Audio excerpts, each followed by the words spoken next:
ஒரு காலத்துல பிரஷ்யா அப்படின்னு ஒரு தேசம் இருந்தது. இப்போ ஜெர்மனி இருக்குல்ல, இதோட பெரும்பகுதி ஒரு காலத்துல பிரஷ்யாங்கிற பேர்ல இருந்தது. அப்போ அதுக்கு அரசரா இருந்தவர் மகா ஃப்ரெடரிக், அதாவது ஃப்ரெடரிக் தி கிரேட் அப்படின்னு சொல்லுவாங்க. அந்த ராஜாவுக்கு ஒரு சந்தேகம். நாம பல வகையான வரிகளை விதிச்சு வசூல் பண்றோம், அப்படி பண்ணி வருமானம் குறைஞ்சிக்கிட்டே போகுதே, இதுக்கு என்ன காரணமா இருக்கும்? இதுதான் அவருக்கு ஏற்பட்ட சந்தேகம். ஒரு சமயம் அந்த அரசர் தம்முடைய அமைச்சர்களையும் பிரபுக்களையும் தளபதிகளையும் கூப்பிட்டு ஒரு விருந்து வச்சார். விருந்து முடிஞ்சதும் அவங்கள பார்த்து இந்த சந்தேகத்தை கேட்டார். வரிகள் அதிகமா விதிச்சு வருமானம் குறையறதுக்கு என்ன காரணம் அப்படின்னு கேட்டார். பல பேருக்கு இதுக்கு சரியா பதில் சொல்ல தெரியல. அனுபவசாலியான ஒரு தளபதி எழுந்திருச்சார். அரசே, அது எப்படிங்கிறத இப்போ உங்களுக்கு காட்டுறேன்னார். உடனே ஒரு பெரிய பனிக்கட்டி ஒன்றை தன்னுடைய கையில் எடுத்தார். அதை அப்படியும் எப்படியும் திருப்பி பார்த்தார். அப்புறம் அடுத்தவர்கிட்ட கொடுத்தார். அவர் அதை அப்படியும் எப்படியும் திருப்பி பார்த்துட்டு அடுத்தபடியா இருந்தவர்கிட்ட கொடுத்தார். இப்படியே இதை ஒவ்வொருத்தரா பார்த்துட்டு ஒவ்வொரு கையா மாறி கடைசியில மன்னர் கைக்கு போய் சேர்ந்தது. மன்னர் கைக்கு அந்த பனிக்கட்டி போய் சேர்ந்தப்போ அது கொஞ்சம் கொஞ்சமா உருகி ஒரு பட்டாணி கடலை சைஸுக்கு ஆயிட்டுது. மன்னர் யோசனை பண்ணார், வரி அதிகமா போட்டாலும் வந்து சேர்றது குறைவா இருக்கிறதுக்கு என்ன காரணம் அப்படிங்கிறது அவருக்கு புரிஞ்சு போச்சு. காலம்தான் மாறிட்டு இருக்கே தவிர இந்த கையூட்டு வாங்குற பழக்கம் மாறினதாக தெரியல. இன்னொரு ராஜா இருந்தார். அவர் தன்னுடைய ராஜாங்கத்தில் லஞ்ச ஊழலே சுத்தமாக இருக்கக்கூடாது அப்படின்னு நினைச்சார். அவர்கிட்ட பல்வேறு துறைகளுக்கும் பொறுப்பாக இருந்த பல பேரும் ரொம்ப சுத்தமாகவும் நேர்மையாகவும் இருந்தாங்க. ஒரே ஒருத்தர் மட்டும் எல்லார்கிட்டையும் லஞ்சம் வாங்கிட்டே இருந்தார். அவரை வேற வேற துறைகளுக்கு மாற்றி பார்த்தாரு. அந்த ராஜா என்னென்னமோ பண்ணி பார்க்குறாரு. எந்த வேலையை கொடுத்தாலும் அதுலேயும் லஞ்சம் வாங்குறதுக்கு ஒரு வழியை உண்டு பண்ணிக்குவார் அந்த ஆள். ராஜாவுக்கு இது ஒரு பெரிய தலைவலியாக போட்டுது. இவர் என்ன பண்ணுறது, இவருக்கு என்ன வேலையை கொடுக்கறது, கொஞ்சம் கூட லஞ்சம் வாங்கறதுக்கு சான்ஸே இல்லாத ஒரு வேலையை கொடுக்கணும் அப்படின்னு திட்டம் போட்டார். ஒரு நாள் அவருக்கு அந்த உத்தரவும் போட்டுட்டார். அதாவது அவருக்கு என்ன வேலைன்னா, கடற்கரையில் தான் அவருக்கு ஆஃபீஸ். அங்கேயே இருந்துக்க வேண்டியது. தினமும் எத்தனை கடல் அலை கரையில் வந்து மோதுது அப்படிங்கிறத கணக்கெடுத்து ராஜாவுக்கு தெரிவிக்க வேண்டியது. இதுதான் அவருக்கு வேலை. பேசாமல் அலையை எண்ணிட்டு உட்காந்துருக்கிட்டோம், அப்போவாவது அவர் லஞ்சம் வாங்குற சந்தர்ப்பம் இல்லாமல் போயிடும் அவருக்கு அப்படின்னு நினைச்சார் ராஜா. இந்த ஆள் கடற்கரைக்கு போய் டியூட்டியில் ஜாயின் பண்ணிட்டார். ஒரே மாசத்துல அங்கே சொந்தமாக ஒரு பிரம்மாண்டமான மாளிகை கட்டி விட்டாரு. ராஜாவுக்கு இது பெரிய ஆச்சரியமா போச்சு. அலைய என்ற வேலையில் அந்த ஆள் எப்படி பணம் சம்பாதிச்சார் அப்படின்னு விசாரிச்சு பார்த்தார் அக்கம் பக்கத்தில். அந்த ஆள் என்ன பண்ணியிருக்கிறாருன்னா, கடற்கரையில் போய் பொறுப்பை ஏற்றுக்கிட்ட உடனே அங்கே இருந்த மீனவர்கள்கிட்ட எல்லாம் இந்த கரையில் வந்து ஒரு நாளில் வந்து மோதுற அலைகள் எத்தனை அப்படின்னு கேட்டிருக்காரு. அது எப்படிங்க தெரியும்னு இருக்காங்க அவங்க. தினமும் அந்த எண்ணிக்கை தெரியணும். நம்ம ராஜாவுக்கு தினமும் அறிக்கை அனுப்பணும், டெய்லி ரிப்போர்ட்டு. தவறுனா நீங்கள் இந்த கடலில் போய் மீன் பிடிக்கிறதுக்கு ராஜாவோட அனுமதி கிடைக்காது அப்படின்னு இருக்காரு. உடனே மீனவர்களும் பயந்து போட்டாங்க. கடலுக்கு போகிறதுக்கு அனுமதி இல்லைன்னா பட்டினி கிடக்கிறது மாதிரி ஆயிடுமே. மெதுவாக அந்த ஆளுகிட்ட போனாங்க. காதோட காதா சொன்னாங்க, ஐயா, எங்களால் வந்து கடல் அலையை வந்து எண்ண முடியாது. தினமும் எங்களால் முடிஞ்சதை உங்களுக்கு பணமாக கொடுத்துட்றோம். நீங்கள் தான் ராஜா கிட்ட சிபாரிசு பண்ணி நாங்கள் தொடர்ந்து மீன் பிடிக்கிறதுக்கு அனுமதி வாங்கி கொடுக்கணும் அப்படின்னு வேண்டிக்கிட்டாங்க. பணம் தினமும் வந்து சேர ஆரம்பிச்சுட்டுது. பதவியில் மற்ற பதவியோட இந்த பதவி எவ்வளவோ மேல் அப்படின்னு நினச்சிட்டான் அந்த ஆள். அது மட்டும் இல்லை, தயவு பண்ணி என்னை இந்த இடத்த விட்டு மாற்றி விடாதீங்க சார் அப்படின்னு வேற கேட்க ஆரம்பிச்சிட்டானா. இயேசுநாதர்கிட்ட ஒருத்தர் வந்து கேட்டாராம், இயேசுவே, என்னை எவ்வளவு நேசிக்கிறீர்கள் அப்படின்னு. அவர் தன்னுடைய இரு கைகளையும் அகல விரித்து இவ்வளவு என்று சொல்லி சிலுவையில் உயிர் நீத்தார் அப்படின்னு சொல்லுவாங்க. அதாவது அந்த நேசிப்புக்கு எல்லை கிடையாது, அதே போல மன்னிப்புக்கும் எல்லை கிடையாது. இது இயேசுநாதர் சொல்லி கொடுத்த ஒரு பாடம்.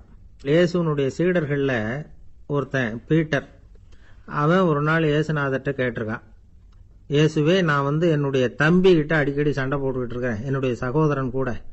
அவனை நான் எத்தனை தடவை மன்னிக்கிறது? ஏற்கனவே 7 தடவை அவனை மன்னிச்சுட்டேன் அப்படின்னு சொல்லியிருக்கிறான். அப்போ இயேசு சொன்னாராம், மன்னிக்கிறதுக்கு எத்தனை தடவைங்கிற கணக்கெல்லாம் கிடையாது. எத்தனை தடவை உன்னுடைய சகோதரன் உன்னை கோபப்படுத்துகிறானோ அத்தனை தடவை நீ மன்னிக்கிறதுக்கும் தயாரா இருக்கணும், அதுதான் அப்படின்னு சொன்னாராம். அப்போ இவனுக்கு ஒன்றும் புரியல. இது என்ன, அவன் தப்பு பண்ணிக்கிட்டே இருப்பான், நாம மன்னிச்சுக்கிட்டே இருக்கிறதா அப்படிங்கிறது மாதிரி குழப்பமா இருந்திருக்கிறான். அப்போ இயேசுநாதர் தன்னுடைய சீடன் பீட்டர்கிட்ட ஒரு கதை சொன்னாராம்.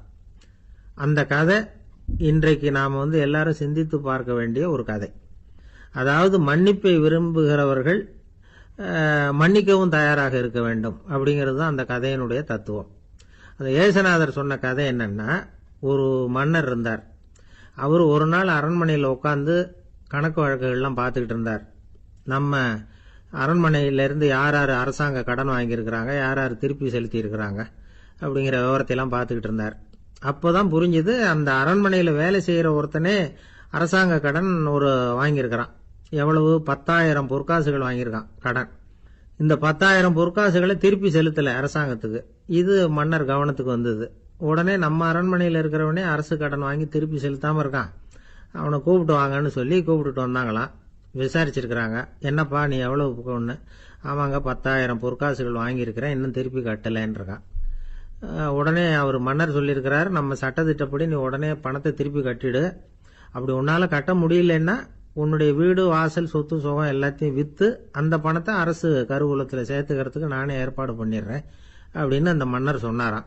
இவன் அப்படியே அதிர்ச்சி ஆகிட்டான். அப்படியே பொத்துன்னு காலில் விழுந்தானா. மன்னா என்னை மன்னிச்சுங்க, என்னால் முடியல, எனக்கு மன்னிப்பு கொடுங்க அப்படின்ட்டுருக்கான். உடனே அவர் எழுந்திரிச்சு, சரி நீ மன்னிப்பு கேட்டுவிட்ட, அதனால் உன்னை மன்னிக்கிறேன், நீ பணம் கட்ட வேண்டாம் அப்படின்னு சொல்லி அந்த மன்னர் அவனை விட்டுட்டாராம். பணத்தையும் தள்ளுபடி பண்ணிட்டார், நீ திருப்பி கட்ட வேண்டான்னு. இவனுக்கு ரொம்ப மகிழ்ச்சி. அதனால் ரொம்ப உல்லாசமாக வந்துகிட்டு இருக்கிறான். தெருவில் வந்துகிட்டு இருக்கிறப்ப இவங்கிட்ட கடன் வாங்கின ஒருத்தன் எதுக்கு வந்துகிட்டு இருக்கான். அவன் இவங்கிட்ட ஒரு 100 பொற்காசுகள் கடன் வாங்கியிருக்கான். அவன் வந்தான். இவன் போய் அவன் சாட்டையை பிடிச்சிக்கிட்டான், நீ எப்படா என் கடனை திருப்பி கொடுக்க போறேன்னு. அவன் இப்போ முடியல, கொஞ்சம் பொறுத்துக்கா, அப்புறம் தாரேன் இருக்கான். அதெல்லாம் முடியாது, நீ கொடுத்து தான் ஆகணும் அப்படின்னு இவன் புடிவமாக சொல்கிறான். இப்போ நிலைமையை பாருங்க, இவன் ஏற்கனவே இவன் 10,000 பொற்காசுகள் அரசாங்கத்தில் கடன் வாங்கினா அதுக்கு மன்னிச்சு விட்டுட்டார் இவனை. ஆனால் இவன் இன்னொருத்தனை மன்னிக்கிறதுக்கு தயாராக இல்லை. இவங்கிட்ட கடன் வாங்கின இன்னொருத்தன் 10 பொற்காசுகள், அவனை மன்னிக்க தயாராக இல்லை. அவனை கொண்டு போய் நீதிமன்றத்தில் கொண்டு போய் நிறுத்தி தண்டனை வாங்கி கொடுத்துட்டான். நீதிபதி என்ன சொன்னார், அந்த இவன் வாங்கின பொற்காசுகளை திருப்பி கட்டுற வரைக்கும் ஜெயிலில் இருக்கணுங்கிறது தீர்ப்பு. ஆனால் உடனே அரசர் காதில் வந்து விழுந்தது. சொல்லிட்டாங்க, உங்ககிட்ட மன்னிப்பு வாங்கிட்டு போனானே ஒருத்தன், அவன் இன்னொருத்தனை மன்னிக்கிறதுக்கு தயாராக இல்லை, அவனை கொண்டு போய் ஜெயிலில் அடைச்சிட்டான் அப்படின்னு. உடனே மன்னர் பார்த்தார், இவனை மறுபடியும் கூப்பிட்டு வர சொன்னார். தபாரப்பா, நான் உன்னை மன்னிச்சு விட்டேன், ஆனால் நீ இன்னொருத்தனை மன்னிக்கிறதுக்கு தயாராக இல்லை, அதனால் என்னுடைய தீர்ப்பையும் மாத்துறேன், நீயும் அரசு கடன் தீர்ற வரைக்கும் ஜெயிலில் தான் இருக்கணும் அப்படின்னு சொல்லி ஜெயிலுக்கு அனுப்பிச்சிட்டாராம். இப்படி ஒரு கதையை இயேசுநாதர் தன்னுடைய சீடருக்கு சொன்னதாக ஒரு வரலாறு. அது என்ன, அதிலேருந்து நாம் புரிந்து கொள்ள வேண்டியதுன்னா, நாம் மன்னிக்கப்படணும்னு நாம் விரும்புகிறோம்னா நாம் இன்னொருத்தரை மன்னிக்கிறதுக்கு தயாராக இருக்கணும்.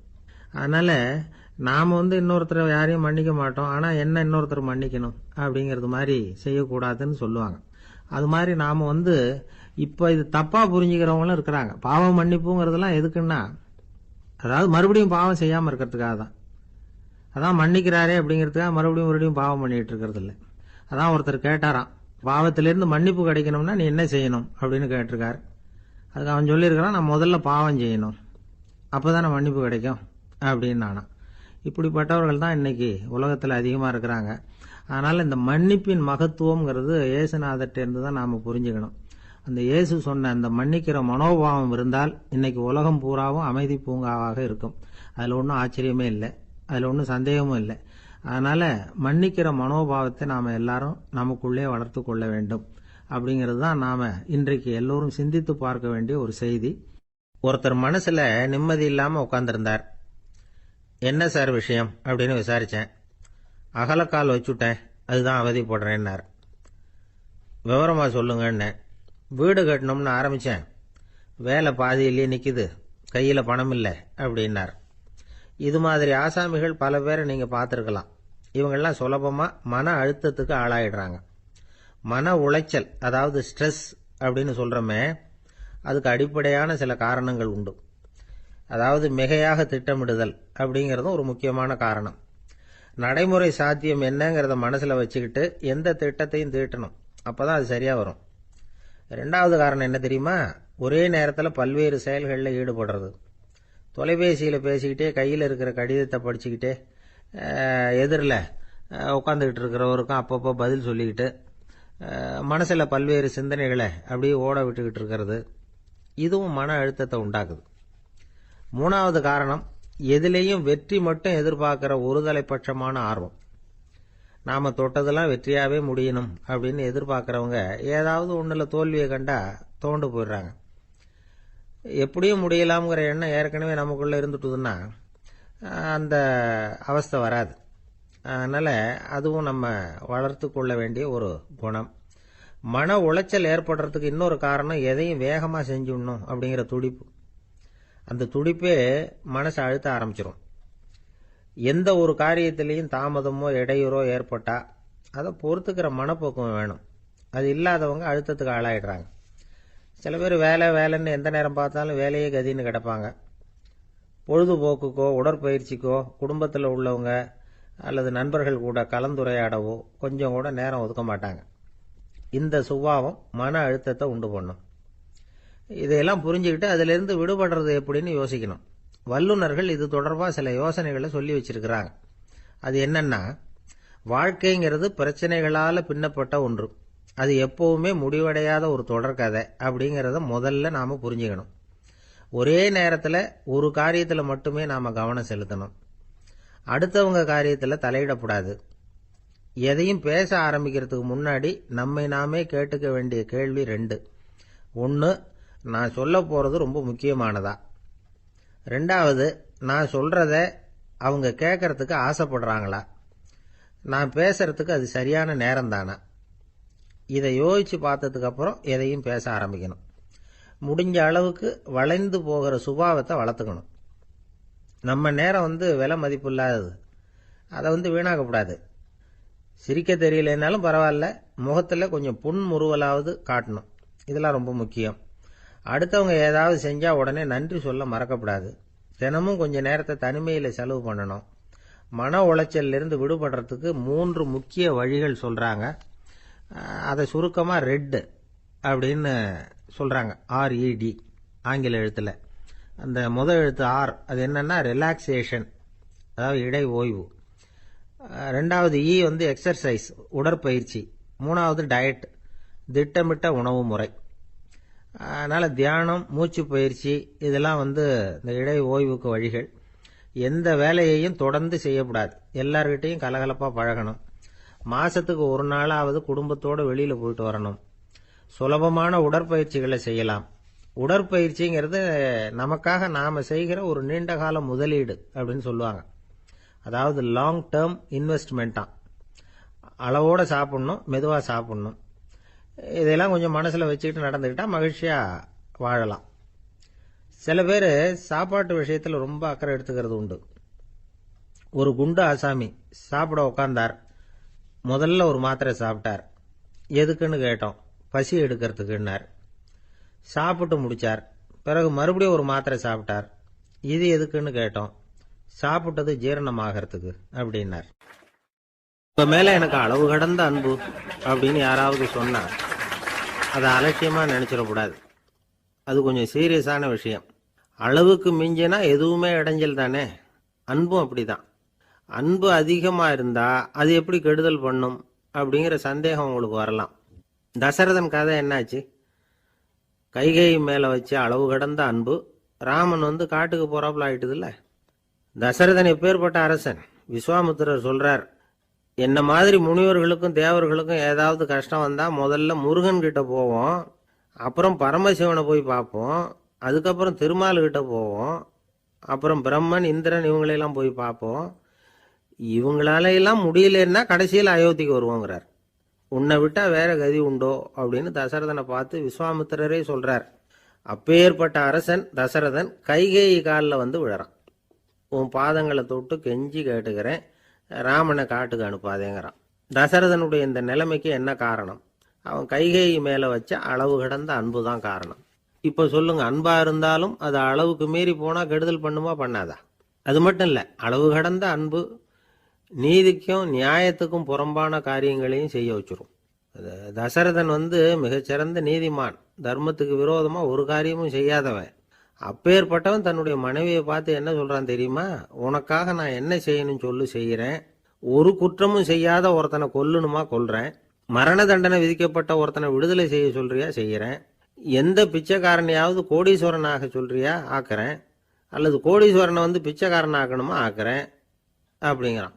நீதிக்கு விரோதமான இந்த பாவங்களை செய்யறதுக்கு அப்பேற்பட்ட அரசன் எப்படி துணிஞ்சான்? மனைவி பேர்ல வச்ச அளவு கடந்த அன்பு தான் காரணம். திரிசூலம், வஜ்ராயுதம், வாள் இதுகளால் தாக்கப்பட்டா கூட அதையெல்லாம் கொஞ்சம் கூட லட்சியம் பண்ணாத ஒருத்தன் காமதேவனுடைய மலர் அம்புகள் தாக்குனா அதை அவனால் தாக்கு பிடிக்க முடியல, விழுந்துடுறான். காமதேவனுக்கு உள்ள மகிமையே அதுதாங்கிறார் துளசிதாசர். அதனால தான் பெரியவங்கள்லாம் என்ன சொல்கிறாங்கன்னா, எதையும் அளவுக்கு மீறி செய்யாதேங்கிறாங்க. அப்பா, அம்மா, மனைவி, மக்கள் எல்லார் பேர்லேயும் அன்பு அவசியம்தான். ஆனால் அந்த அன்பு அறிவுக்கு புறம்பாக இருக்கக்கூடாது, அளவுக்கு மீறி இருக்கக்கூடாது. அப்போ தான் வாழ்க்கை சுகமாக இருக்கும், இல்லைன்னா அவஸ்தை தான். அளவுக்கு மீறின அன்புங்கிறது புரியுது, அது சரி. அறிவுக்கு புறம்பான அன்புங்கிறது எப்படி? ஒரு தாய்க்கு ஜலதோஷம் அல்லது ஏதோ ஒரு தொற்று நோயின்னு வச்சுங்களேன். அந்த அம்மாவுக்கு தன்னுடைய குழந்தை பேரில் அளவு கடந்த அன்பு. தனக்கு நோய் இருக்குது, அது அடுத்தவங்களுக்கு தொற்றக்கூடியது அப்படின்னு தெரிஞ்சிருந்தோம் அன்பை காட்டுறதுக்காக அந்த குழந்தைக்கு முத்தம் கொடுக்குறேன்னு தூக்கி வச்சுக்கிட்டு கொஞ்சம் ஆரம்பிச்சதுன்னு வச்சுக்கோங்க, அது நல்லா இருக்குமா? இதுதான் அறிவுக்கு புறம்பான அன்புங்கிறது. அது மாதிரி விலங்குகள்கிட்ட அன்பாயிருன்னு சொல்கிறோம். அதுக்காக புலிக்கு முத்தம் கொடுக்க முடியுமா? அப்படி கொடுத்தா அது அறிவுக்கு புறம்பான அன்பு. அதனால் அன்பு கூட அறிவுபூர்வமாக இருக்கணும் அப்படிங்கிறத இன்றைக்கி தகவல் மூலமாக நாம் புரிஞ்சுக்கணும்.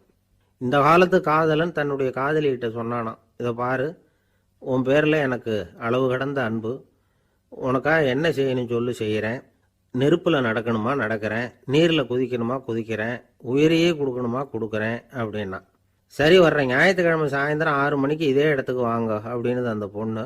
இவன் கொஞ்சம் யோசனை பண்ணி பார்த்துட்டு, அன்னைக்கு மழை பெய்யாமல் இருந்தால் வந்துடுறேன் அப்படின்னானா. ஒரு பள்ளிக்கூடம் வகுப்பு நடந்துக்கிட்டு இருக்கு.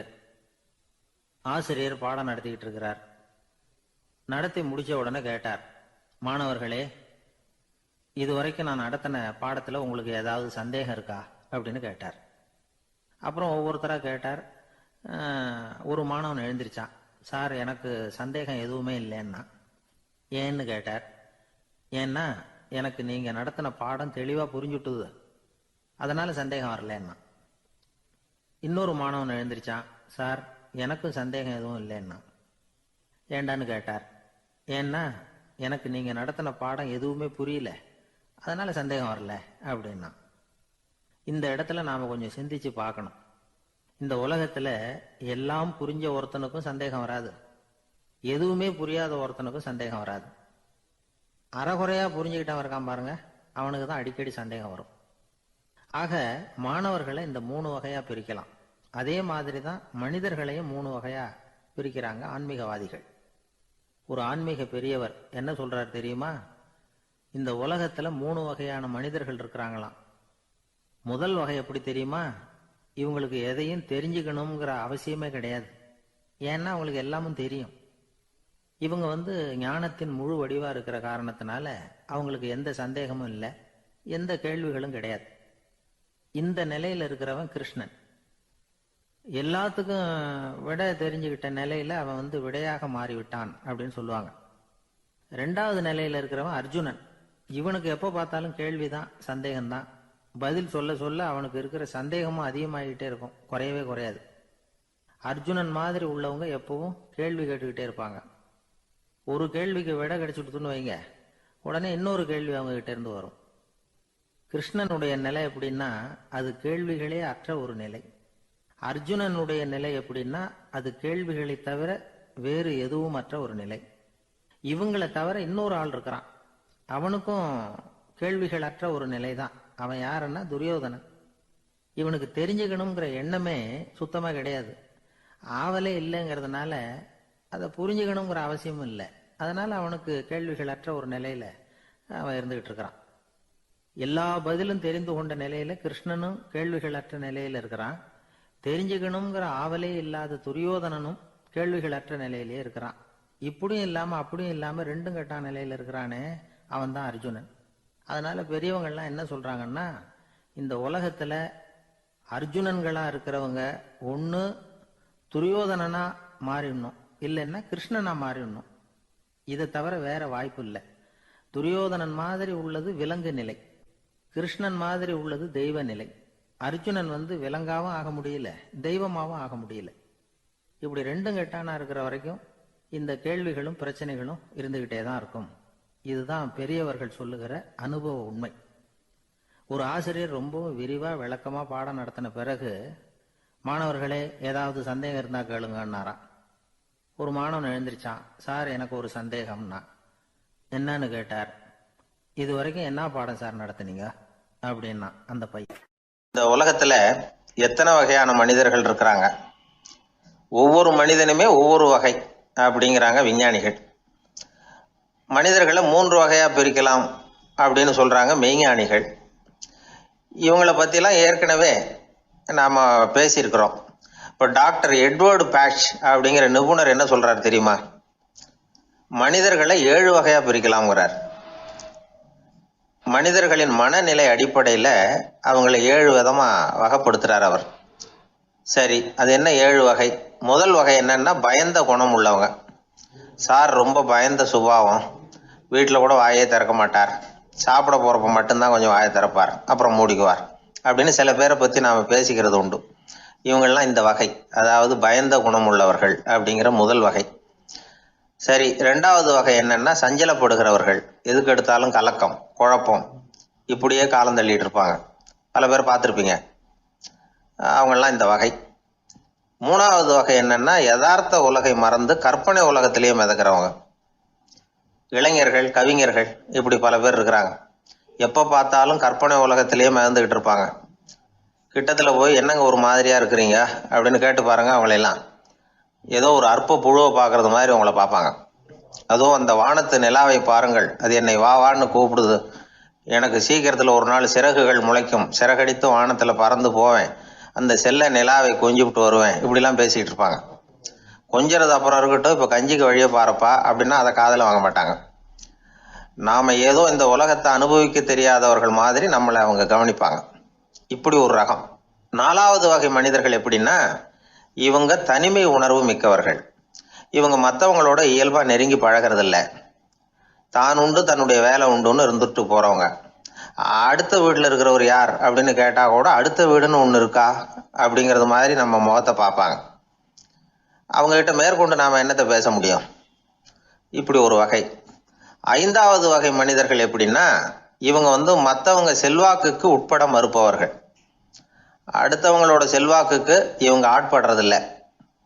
நான் யார் தெரியுமான்னு கேட்டா அதை தெரிஞ்சுட்டு எனக்கு என்ன ஆக போகுதும்பாங்க. இவங்கெல்லாம் அந்த ரகம்.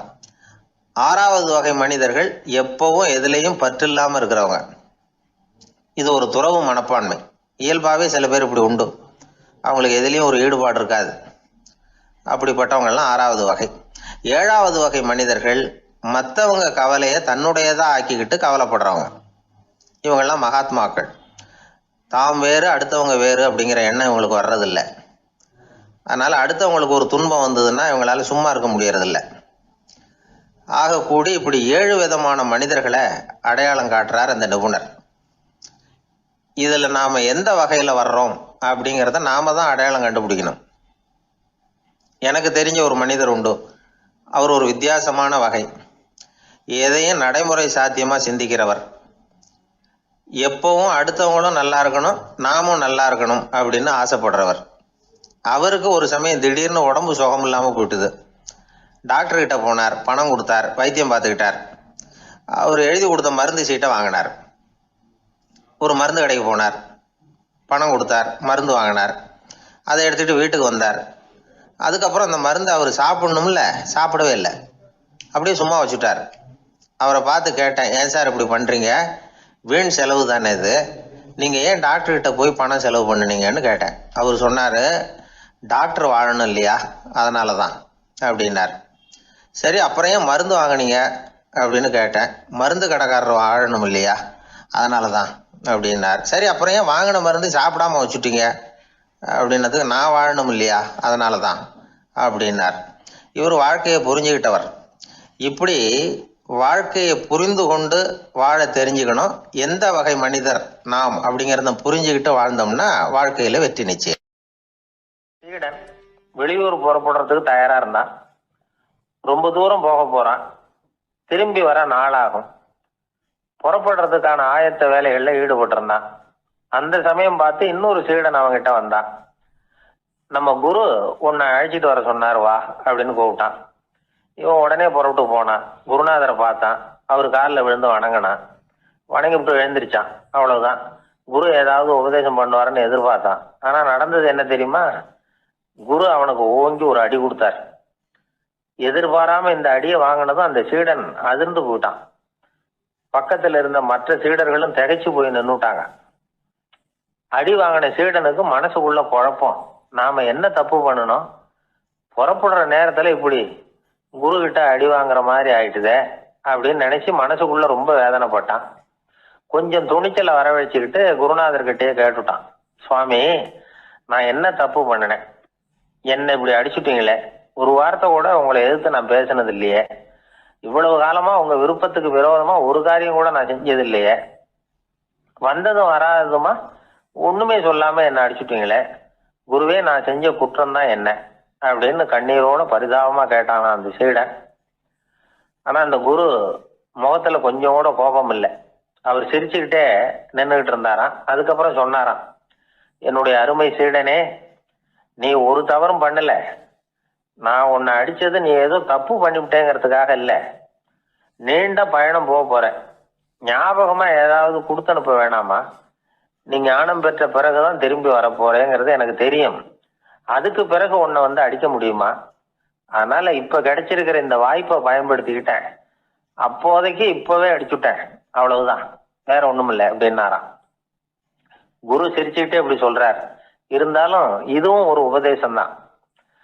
அதிர்ச்சிகளால விழிப்படைய வைக்கிறதும் ஒரு வழிதான். இது ஜென் வழி. பெரும்பாலும் அதிர்ச்சியின் மூலமாகவே ஞான தரிசனத்தை அருள்கிறவர்கள் தான் ஜென் குருமார்கள். நம்ம தியானம் தான் ஜென். இந்தியாவில இருந்து இது சீனாவுக்கு போய் கொஞ்சம் பேர் மாறி வளம் பெற்று ஜப்பான்ல ஜென் ஆகி வளர்ந்துருக்குது, அவ்வளவுதான். ஜென்கிறது தியானம். எதை நினைச்சும் தியானிக்கிறது இல்ல, எல்லாத்துலயும் தியானம் இருக்கிறதா சொல்லுது ஜென்.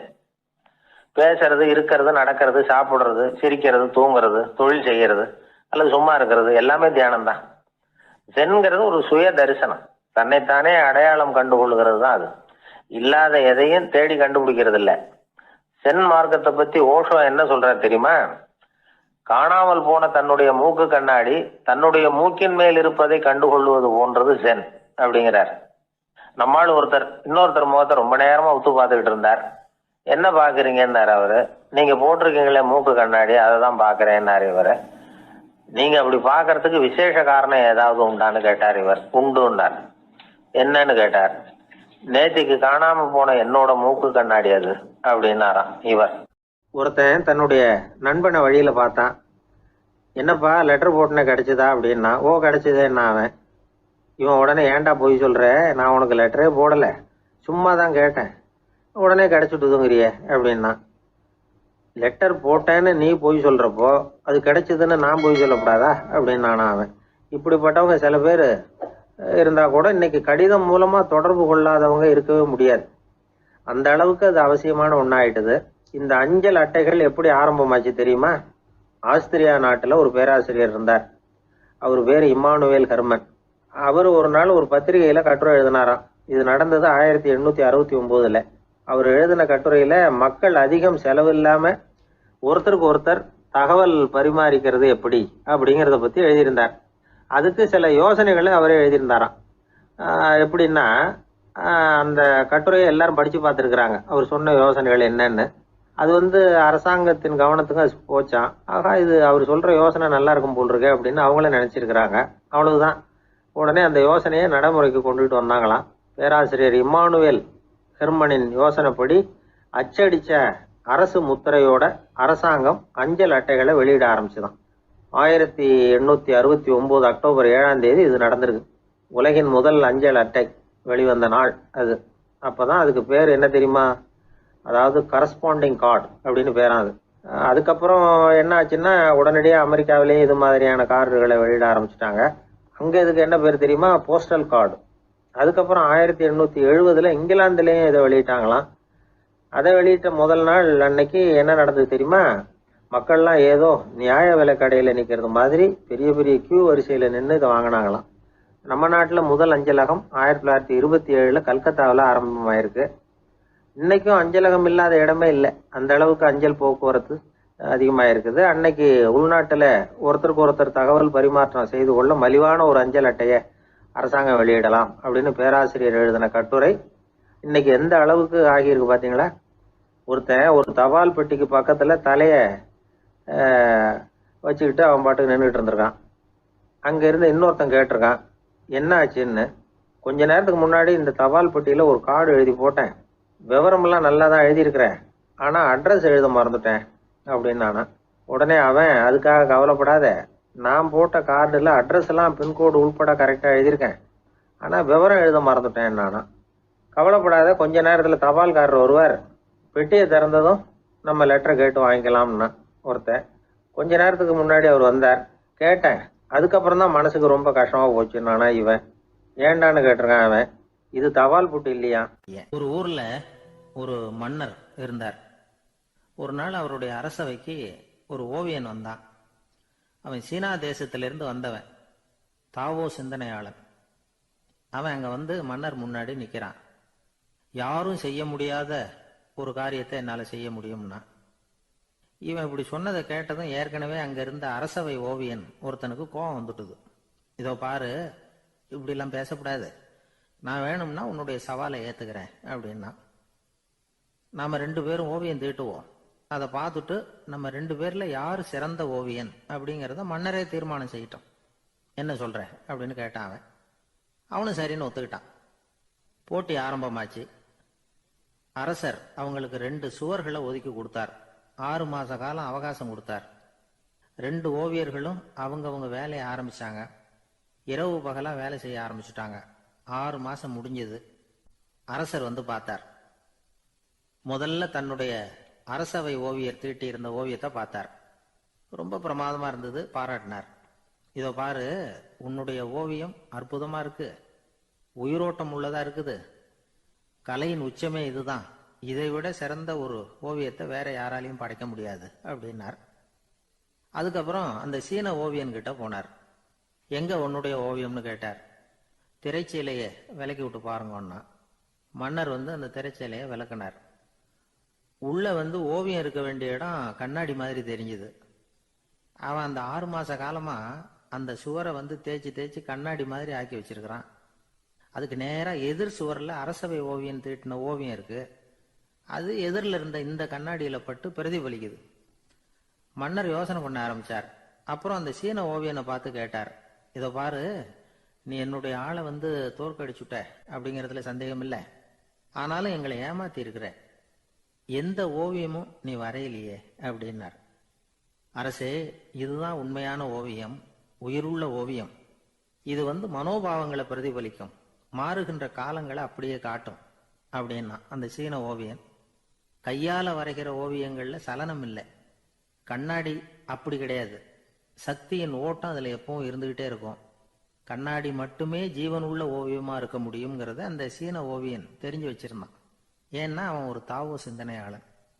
ஒவ்வொரு குழந்தையும் இந்த கண்ணாடியோட தான் பிறக்குது. ஆனா நாம என்ன செய்யறோம்னா ஓவியங்களை கண்ணாடி மீது பதிப்பிச்சு விடுறோம். கண்ணாடி நம்மளை பிரதிபலிக்குது. நம்முடைய அழகோ அவலட்சணமோ கண்ணாடியை பாதிக்கிறது இல்லை. ஏன்னா அதுக்கு மனம் கிடையாது. கடந்து போன வினாடியை பத்தி அது சிந்திக்கிறது இல்லை. அடுத்த கணத்தை பத்தின எதிர்பார்ப்பும் அதுகிட்ட கிடையாது. அதுதான் பற்றற்ற நிலை. மனிதனுக்கு தேவைப்படுறது அதுதான். கண்ணாடி கிட்ட இருந்து நாம வந்து கற்றுக்கொள்ள வேண்டிய பாடம் இது. வாழ்க்கையில வந்து மனிதர்களை நேசிக்கலாம், உலகின் அழகையெல்லாம் பிரதிபலிக்கலாம், ஆனா எதையும் பற்றி கொண்டு விடக்கூடாது அப்படிங்கிறது பெரியவர்கள் அறிவுரை. துயரம்ங்கிறது பற்றுக்களின் சாயை. கண்ணாடி முன்னாடி நிக்கிறப்போவெல்லாம் நமக்கு இந்த ஞாபகம் வரணுமா. ஒரு குடும்ப தலைவர் ஒரு நாள் காலையில விடிஞ்சு எழுந்திரிச்சதும் சத்தம் போட்டார். யார் இந்த கருங்குரங்கு படத்தை என் ரூம்ல கொண்டாந்து மாட்டி வச்சது அப்படின்னு கத்தினார். சமையல் கட்டில இருந்து மனைவி பதில் சொன்னாங்க, தூக்க கலக்கத்துல உளராதீங்க, நல்லா பாருங்க, அது படம் கிடையாது, முகம் பார்க்கிற கண்ணாடி அப்படின்னா. ரொம்ப பேருக்கு கூட்டத்துல பேசுறதுன்னா பயம். நமக்கு ஒன்றும் தெரியாதுன்னு மற்றவங்க நினைச்சிடக்கூடாதுங்கிற எண்ணம் தான் இதுக்கு காரணம். ரொம்ப முக்கியமான ஒரு கூட்டம்னா பயமும் அதிகமாக இருக்கும். முக்கியமானவங்கள்லாம் வருவாங்களே, அவங்கெல்லாம் நம்மளை பற்றி மட்டமாக நினச்சிருவாங்களே அப்படிங்கிற பயம் வந்துடும். ஆனால் மேடை பேச்சுங்கிறது அவ்வளவு கடினமான ஒரு காரியம் இல்லைங்கிறாங்க அது சம்பந்தமான நிபுணர்கள். யாரும் பேச்சாளர் ஆகலாம், இது ஒன்றும் பெரிய கிஃப்ட் கிடையாது அப்படின்னு அவங்க சொல்கிறாங்க. நீங்கள் ஒரு சிறந்த பேச்சாளர் ஆகணுமா அப்படின்னா அதுக்குன்னு சில ஆலோசனைகளை சொல்லி வச்சிருக்கிறாங்க அனுபவசாலிகள்.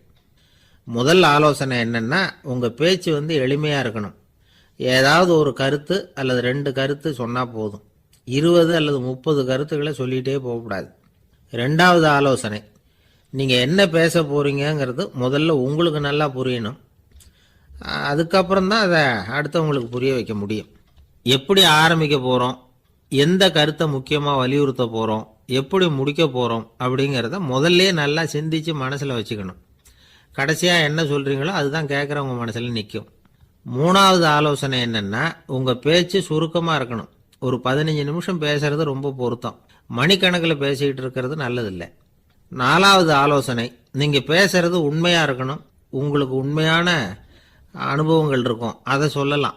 உங்களுடைய உண்மையான அனுபவங்களை மற்றவங்களோட பகிர்ந்துக்கணும், அதுதான் முக்கியம். 5வது ஆலோசனை, ஆரம்பத்தில் கொஞ்ச நேரம் உங்களை பற்றியும் எதிரில் உள்ளவங்களை பற்றியும் சம்பந்தப்படுத்தி ஏதாவது பேசி ஒரு நெருக்கத்தை ஏற்படுத்திக்கணும். ஒவ்வொருத்தரும் இப்போ இவர் பேச போகிறது நம்ம சம்மந்தப்பட்டது அப்படின்னு நினைக்க ஆரம்பிச்சிருவாங்கல்ல, அதுக்கப்புறம் அவங்க கேட்க தயாராகிட்டாங்கன்னு அர்த்தம். எதிரில் உட்காந்துருக்கிற கூட்டத்திலிருந்து 3 பேரை தேர்ந்தெடுங்க. அதாவது வலது பக்கம் ஒருத்தர், நடுவில் ஒருத்தர், இடது பக்கம் ஒருத்தர். அதாவது உங்களை ரொம்ப கனிவாகவும் ஆர்வமாகவும் பார்க்குறவராக பார்த்து தேர்ந்தெடுத்துங்க. மனசுக்குள்ள நீங்கள் பேசும்பொழுது என்ன பண்ணணும்னா, இவங்களை நேருக்கு நேராக மாறி மாறி பார்த்துக்கிட்டே பேசுனீங்கன்னா நீங்கள் ஏதோ ஒட்டுமொத்த கூட்டத்தையும் பார்த்து பேசுகிறதாக ஒரு உணர்வு அது ஏற்படுத்திவிடும். 6வது ஆலோசனை என்னென்னா, சொற்பொழிவுன்னா நீங்கள் பேசணும், படிக்கக்கூடாது. எழுதி படிக்கிறது நல்லா இருக்காது. குறிப்புகள் வேணும்னா வச்சுக்கலாம். படிக்கிறது பேப்பர்லேருந்து வர்றது மாதிரி இருக்கும், பேசுறது இதயத்திலேருந்து வர்றது மாதிரி இருக்கும். அப்புறம் 7வது ஆலோசனை சொல்கிறாங்க. அது என்னென்னா, மேடையில் ஏறி நின்ன உடனே இயல்பாக மூச்சு இழுத்து விட்டுங்க, இயல்பு நிலைக்கு வாங்க, அதுக்கப்புறம் இயல்பாக பேச ஆரம்பிக்கலாம் அப்படிங்கிறாங்க. இவ்வளவும் பேச்சு கலையில் வல்லுநர்களாக இருக்கிறவங்க சொல்லுகிற ஆலோசனைகள். இதையெல்லாம் கடைபிடிச்சா நமக்கும் அதுக்கும் வெகு தூரம்னு நினச்சிக்கிட்டு இருந்த ஒன்று இப்போ கிட்டத்தில் நெருங்கி வந்துடும். நாம் சொல்கிறபடியெல்லாம் அது கேட்கும். ஒரு பேச்சாளர், அவருக்கு சுருக்கமாகவே பேச தெரியாது. மேடையில் ஏற்றி விட்டுவிட்டா போதும், ஆரம்பிச்சிருவார், நிறுத்த மாட்டார், பேசிக்கிட்டே இருப்பார். ஒரு தடவை அவர் ஒரு கூட்டத்தில் ரொம்ப நேரம் பேசிக்கிட்டே இருக்கிறார். எதிரில் பொறுமை இழந்த ஒருத்தர் தன்னுடைய கை கடிகாரத்தை காட்டினார்.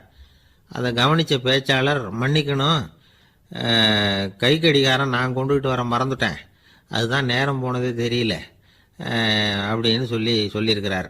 இதுக்கு அவர் சொன்னாராம் கோபமா, ஏய்யா கடிகாரத்தை தான் பார்க்க முடியல, மறந்துட்டேன், பக்கத்தில் மாட்டிருக்கிற கேலண்டரையாவது பார்க்கக்கூடாதா அப்படின்னாராம். சில பேர் ஆளை பார்த்தா 60 வயசு மாதிரி தோணும், உண்மையான வயசு என்னன்னு பார்த்தா 40 அல்லது 45ம்பாங்க. சில பேரை பார்க்கறதுக்கு 45 மாதிரி தெரியும், உண்மையிலேயே 65 தாண்டி இருப்பாங்க. ஒரு மனிதனுக்கு 2 வகையான வயது உண்டுங்கிறார் ஓஷோ. அதாவது உடம்புக்குன்னு ஒரு வயசு, மனசுக்குன்னு ஒரு வயசு. முதல் உலக மகாயுத்தம் நடந்தது இல்லையா, அது முடிஞ்சதுக்கு அப்புறம் முதல் தடவையா மனிதனின் மூளை வளர்ச்சியை பத்தி மனநல வைத்தியர்கள் ஒரு கணக்கெடுப்பு சோதனை நடத்தினாங்களாம். அது வரைக்கும் மனிதனுக்கு 2 வகையான வயது உண்டுன்னு யாரும் சிந்திச்சதே இல்லையா. அந்த உலக மகாயுத்தம் முடிஞ்சதுக்கு அப்புறம் மனிதனுடைய சராசரி மனதின் வயதை கணக்கிட்டு பார்க்கும் பொழுது அவங்களுக்குலாம் ரொம்ப அதிர்ச்சியா இருந்துதான். ஏன்னா அது ரொம்ப பின்தங்கிய நிலையில இருந்திருக்கு, வளர்ச்சி அடையாத நிலையில இருந்திருக்கு. அவங்க கண்டுபிடிச்ச பிரகாரம் அப்போ மனசோட சராசரி வயசு என்ன தெரியுமா, 14. அப்படின்னா பாத்துங்க, உடல் ரீதியா ஒருத்தரோட வயசு 70 கூட இருக்கலாம், ஆனா மனசோட வயசு 14 தான். இதுக்கு நேர்மாறா அமைஞ்சு போச்சுன்னு வச்சேங்க. அதாவது ஒருத்தருக்கு உண்மையிலேயே 14 வயசு, அதாவது உடலோட வயசு 14, அவரோட மனசின் வயசு 70ன்னு வச்சுக்கோங்க. இப்படி அமைஞ்சுட்டுதுன்னா அவர் சீக்கிரம் ஞானத்தன்மை அடைஞ்சிருவார் அப்படின்னு அர்த்தம். இப்ப நமக்கெல்லாம் உடம்போட வயசு மனசோட வயசு ரெண்டும் ஒன்னா இருந்துட்டா அதுவே போதும், அதுவே பெரிய விஷயம். இப்ப எமர்சன் கிட்ட போய் ஒருத்தர் கேட்டாராம், உங்க வயசு என்ன அப்படின்னு. அவர் உடனே பதில் சொல்லியிருக்கார், 360 வருஷம் அப்படின்னாராம். கேட்டவர் குழம்பி போயிட்டார். அவர் என்ன சொல்றாரு, 360 வயசா, என்ன நம்ம காதல தான் சரியா விழலையா? எமர்சன் எப்பவும் உண்மையை பேசுற ஒரு சிறந்த அறிவாளி, அவர் இப்படிலாம் பொய் சொல்ல மாட்டாரே அப்படின்னு ஒரு யோசனை பண்ணிக்கிட்டே அவர் மறுபடியும் அவர் கிட்ட போனாராம். ஐயா, நீங்க சொன்னது சரியா என் காதல விழல, அதனால மறுபடியும் கேட்கிறேன், உங்க வயசு என்ன அப்படின்னாராம். எமர்சன் மறுபடியும் சொல்லியிருக்கிறார், 360 வருஷம்னு. வந்தவருக்கு உண்மையிலேயே அதிர்ச்சியா போட்டுது. அதுக்கப்புறம் மெதுவா ஆரம்பிச்சாராம், ஐயா நீங்க சொல்றதை என்னால ஏத்துக்க முடியாது, எப்படி பார்த்தாலும் இப்போ உங்களுக்கு வயசு ஒரு 60க்கு மேல இருக்காதுன்னு நினைக்கிறேன். அப்படின்னாராம். நீங்க சொல்றது சரிதான், அது என் உடம்போட வயசுன்னாராம் எமர்சன். அப்படின்னா ஏற்கனவே நீங்க சொன்னது அப்படின்னு கேட்டிருக்காரு, அது என் மனசோட வயசு அப்படின்னாராம். நம்மளை பொறுத்த வரைக்கும் அறிவு தூசு படிஞ்சிருக்கு, அது மாதிரியே அன்பும் மாசுபட்டிருக்கு. இது ரெண்டையும் சுத்தம் பண்ண வேண்டியிருக்குது. அப்பதான் நாம சரியான வயசுல வாழ முடியும். ஒரு ஆசாமி இருக்கிறார், அவருக்கு உடம்போட வயசு அதிகம், மனசோட வயசு ரொம்ப குறைச்சல், குழந்தை மாதிரி. அவர் ஒரு ஆஸ்பத்திரியில படுத்திருக்கிறார். நர்சம்மா எல்லாருக்கும் மருந்து கொடுத்துட்டு போறாங்க. கொஞ்ச நேரம் கழிச்சு திரும்பி வந்தாங்க. அப்ப இவர் அந்த அம்மாவை கூப்பிட்டு சொல்றார், இதை பாருங்க சிஸ்டர், நீங்க எல்லாருக்கும் சின்ன சின்ன மாத்திரையா கொடுத்துட்டு எனக்கு மட்டும் நீளமான மாத்திரையா கொடுத்துட்டீங்க. முழுங்கிறதுக்கு ரொம்ப கஷ்டமா போச்சு. இனிமே எனக்கும் சின்ன மாத்திரையா கொடுங்க சிஸ்டர் அப்படின்னாராம். அந்த அம்மா உடனே அதிர்ச்சி ஆகி தலையில அடிச்சுக்கிட்டாங்களாம். நான் கஷ்டப்பட்டு மாத்திரையை முழுங்கினதுக்கு நீங்க ஏமா தலையில தட்டிக்கிறீங்க அப்படின்னு கேட்டிருக்காரு இவர். இதுக்கு அவங்க சொல்லியிருக்கிறாங்க, நான் உங்களுக்கு கொடுத்துட்டு போனது மாத்திரை இல்லைங்க, அது தெர்மாமீட்டர் அப்படின்னாங்க. ஒரு ஊர்ல ஒரு பெரியவர் இருந்தார். ஒரு நாள் அவரை தேடி ஒருத்தர் வந்தார். ஐயா, நான் கடவுளை பரிபூர்ணமா நம்புறேன் அப்படின்னார். சரி, அந்த நம்பிக்கை உனக்கு எப்படி வந்ததுன்னு கேட்டார் இவர். அவர் சொல்ல ஆரம்பிச்சார், ஐயா, எனக்கு கல்யாணம் ஆகி 10 வருஷம் ஆச்சு, ஆனாலும் குழந்தை பாக்கியம் இல்லை. அதுக்கு என்ன காரணமா இருக்கும்னு நான் யோசனை பண்ணிட்டு இருந்தப்போ நண்பர் ஒருத்தர் ஒரு ஆலோசனை சொன்னார். உனக்கு மதப்பற்று இல்லை, எந்த கடவுளையுமே நம்ப மாட்டேங்கிற, அதுதான் காரணம்.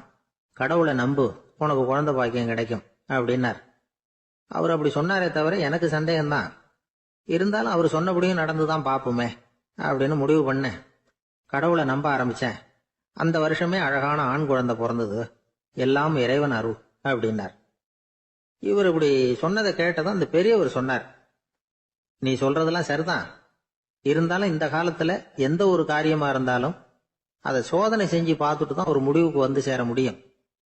அறிவுபூர்வமான முடிவு அதுவா தான் இருக்கும். அறிவியல் சோதனைகள் அப்படித்தான். ஒரு குறிப்பிட்ட விஷயத்தை பத்தி எத்தனை தடவை சோதனை பண்ணாலும் ஒரே முடிவு தான் கிடைக்கணும். அதுதான் சரியா இருக்கும். அதனால இப்ப மறுபடியும் ஒரு சோதனைன்னார். என்ன செய்யணும் அப்படின்னு கேட்டார் இவர். கடவுள்கிட்ட ஒரு பெண் குழந்தை வேணும்னு கேளு. முதல்ல ஆண் குழந்தைய கொடுத்தது மாதிரியே இப்போ ஒரு பெண் குழந்தையையும் கொடுக்கறாரா பார்க்கலாம் அப்படின்னார். சரின்னு சொல்லி இவர் அதே மாதிரி முயற்சி பண்ணினார். அதுக்கப்புறம் அவரு இந்த பெரியவர்கிட்ட வரவே இல்லை. கொஞ்ச காலம் கழிச்சு இவரே அவரை தேடிட்டு போய் கதவை தட்டினார். அவர் கதவை திறந்தார். என்ன ஆச்சு, கடவுள் கண் திறந்தாரா அப்படின்னு கேட்டார். அவரு, அந்த சமாச்சாரம்லாம் நமக்கு வேணாம் சார்.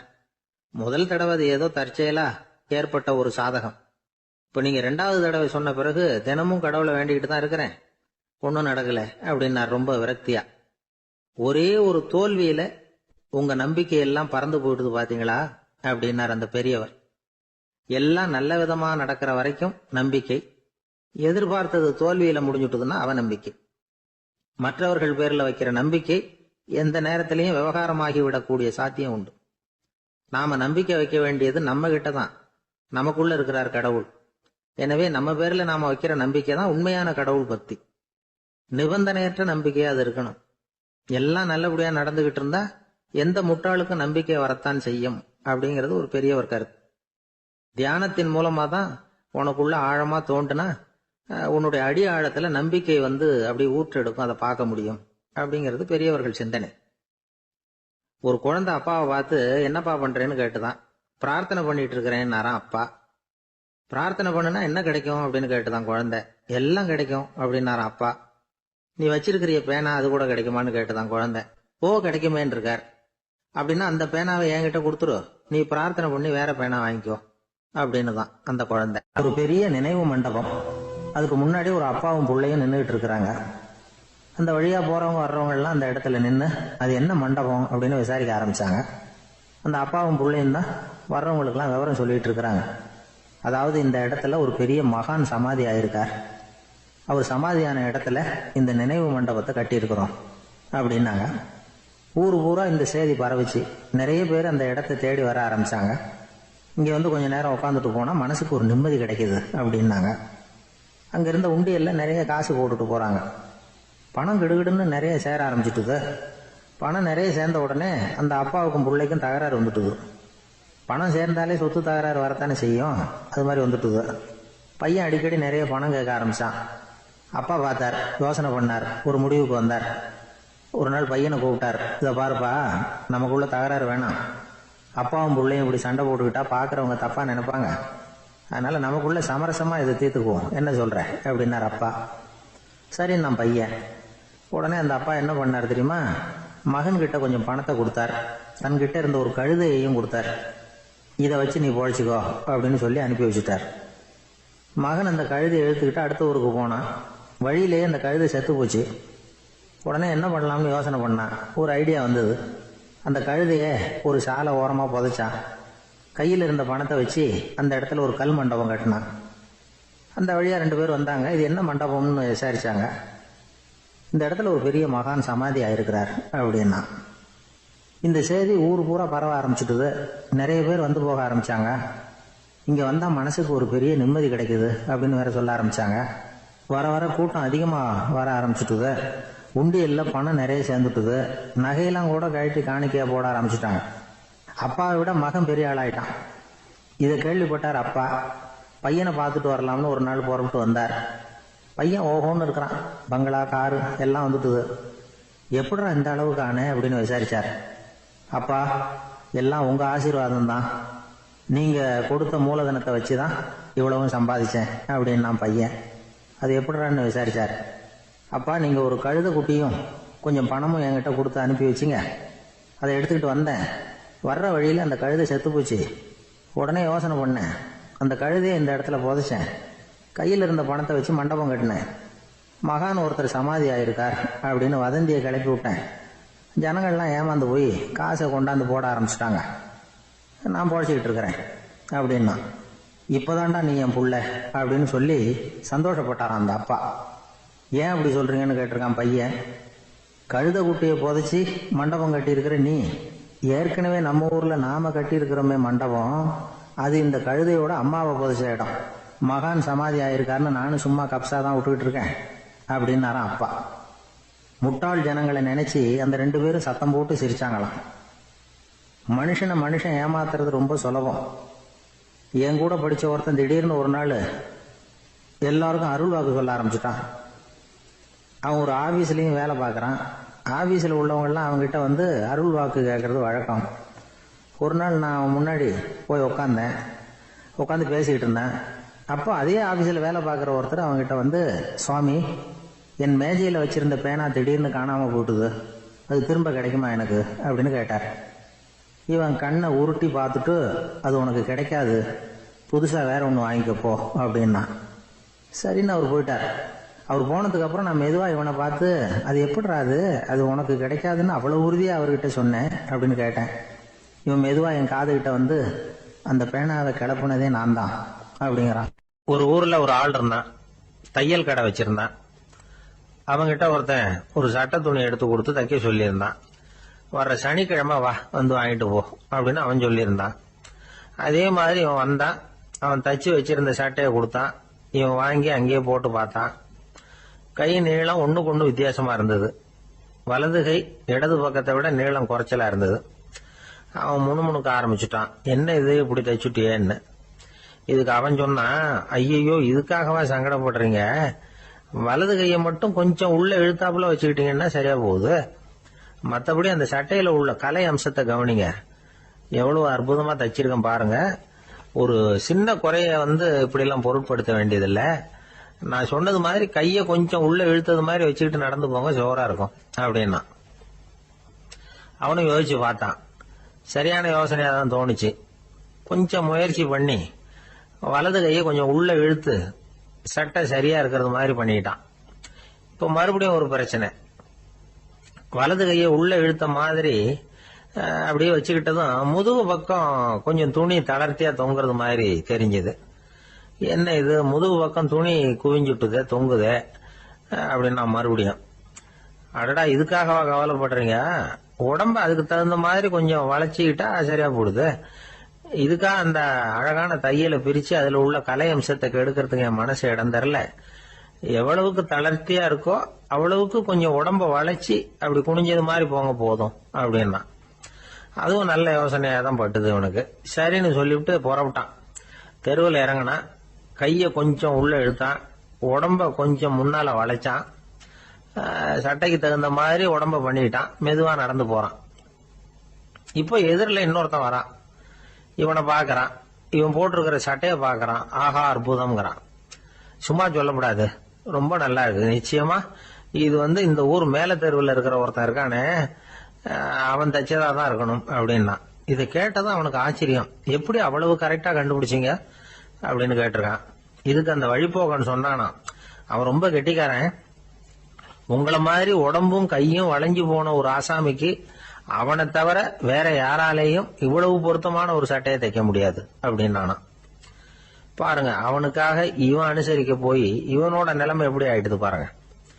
இதே மாதிரிதான் சில சடங்குகளும் சம்பிரதாயங்களும் நம்மளை கோமாளி ஆக்கி விட்டுரும். எதுவா இருந்தாலும் அதுல அறிவுபூர்வமான அணுகுமுறை அவசியம். ஒரு நர்ஸ் அவசரமா ஓடி டாக்டர் கிட்ட சொல்லிச்சான், டாக்டர் ஒரு தப்பு நடந்து போச்சு. 10ஆம் நம்பர் பெட்ல இருக்கிற பேஷண்ட்டுக்கு காலில் ஆபரேஷன் பண்றதுக்கு பதிலாக கையில ஆபரேஷன் பண்ணி விட்டீங்க. கை ஆபரேஷன் பண்ணிக்க வேண்டிய ஆள் 7ஆம் நம்பர் பெட்ல இருக்கார் அப்படின்னு தான். அதுக்கு ஒரு பதட்டப்படாம சொன்னாராம், பரவாயில்ல இவரை தூக்கி 7ஆம் நம்பர் பெட்ல போட்டுரு அப்படின்னு. ஒருத்தர் ஓடி வந்தார். இன்னொருத்தரை பார்த்து, சார் உங்க சைக்கிளை ஒரு நாள் இரவல் கொடுங்களேன், பக்கத்து ஊருக்கு போயிட்டு வர வேண்டியிருக்கு அப்படின்னார். இவர் சைக்கிளை கொடுத்து பத்திரமா கொண்டுட்டு போங்கன்னார். சார் இதை பத்திரமா கொண்டு போறேன், கவலையே வேணாம், ஏன்னா இது உங்களோட சைக்கிள் அப்படின்னு நான் நினைக்கல, என்னோட சைக்கிளா நினைக்கிறேன் அப்படின்னார். அதுக்கப்புறம் தான் இவருக்கு உண்மையாவே பயம் வந்துட்டுது. ஏன்னா அவர் சொன்னது மாதிரி அதை தன்னோட சைக்கிளாவே நினைச்சு தள்ளிட்டு போட்டா என்ன பண்றது. எது எதை நம்முடையதா நினைக்கணுங்கிறதுக்கு ஒரு வரையறை இருக்கு. சில பேர் ஆபீஸையே வீடா நினைச்சு விடுறது உண்டு. அப்படிப்பட்டவங்க கூட வீட்டை ஆபீஸா நினைக்கிறது இல்லை. ஏன்னா வீட்டில் இவர் ஆபீசரா நடந்துக்க முடியறதில்ல. இதெல்லாம் ஒரு பக்கம் இருக்கட்டும், இப்போ விஷயத்துக்கு வருவோம். பொறியியல் மேதை டாக்டர் விஸ்வேஸ்வரய்யா இருந்தார் இல்லையா, பாரத ரத்னா விருதெல்லாம் கொடுத்தாங்களே. ஆபீஸ் வேலை வேற, சொந்த வேலை வேற அப்படிங்கிறதுக்கு ஒரு உதாரணமா இருந்தவர் அவர். மைசூர் மகாராஜா கிட்ட திவானா இருந்தார். அவர் ஒரு நாள் அரசாங்க வேலை காரணமா வெளியூர் போயிருந்தார். ஹாசன்கிற ஊருக்கு பக்கத்துல ஒரு பயண மாளிகை, அங்க தங்கிவிட்டார். ராத்திரி அங்க தங்கி இருந்துட்டு விடிஞ்சதும் ஊருக்கு திரும்புறதாக திட்டம். ராத்திரி தூங்கறதுக்கு ரொம்ப நேரம் ஆயிட்டுது. ரொம்ப நேரம் வரைக்கும் அரசாங்க சம்பந்தப்பட்ட வேலைகளையே பார்த்துக்கிட்டு இருக்கிறார். அரசாங்க ஃபைல்கள் நிறைய இருந்தது. அதையெல்லாம் ஒவ்வொன்றா எடுத்தார், படிச்சு பார்த்தார், பரிசீலனை பண்ணார். அதில் எழுத வேண்டியதை எழுதினார், கையெழுத்து போட்டார். ஒரு வழியா அந்த வேலையெல்லாம் முடிஞ்சுது. அதுக்கப்புறம் என்ன பண்ணார்னா, தன்னுடைய சூட்கேஸை திறந்தார். அதிலிருந்து 2 மெழுகுவத்தியை எடுத்து கொளுத்தி வச்சார். அந்த பயண மாளிகையில அது வரைக்கும் எரிஞ்சுக்கிட்டு இருந்த மின்சார விளக்குகளை அணைச்சுட்டார். அதுக்கு பிறகு அந்த மெழுகுவத்தி வெளிச்சத்துல சில புத்தகங்களை தொடர்ந்து படிக்க ஆரம்பிச்சிட்டார். அந்த பயண மாளிகையில பணியாளரா இருந்தவர் இதை பார்த்துட்டு ஓடி வந்தார். மறுபடியும் மின் விளக்க போடுறதுக்காக போனார். விஸ்வேஸ்வரய்யா அதை பார்த்துட்டு போட வேணாம்ட்டாராம். இது வரைக்கும் நான் அரசாங்க அலுவல்களை கவனிச்சுக்கிட்டு இருந்தேன், அதனால மின் விளக்குகள் அப்ப எரிஞ்சதுல தப்பு இல்லை. இப்ப நான் புத்தகம் படிச்சுக்கிட்டு இருக்கேன், இது என்னுடைய சொந்த வேலை. இங்க இருக்கிற மின் விளக்கு அதுக்காக ஏன் எரியணும் அப்படின்னு கேட்டாராம். இப்ப இருக்கிற சில அரசு பணியாளர்கள் கிட்ட இந்த சம்பவத்தை பேச்சோட பேச்சா சொல்லி பார்த்தேன். அவங்களால இதை ஜீரணிக்கவே முடியல.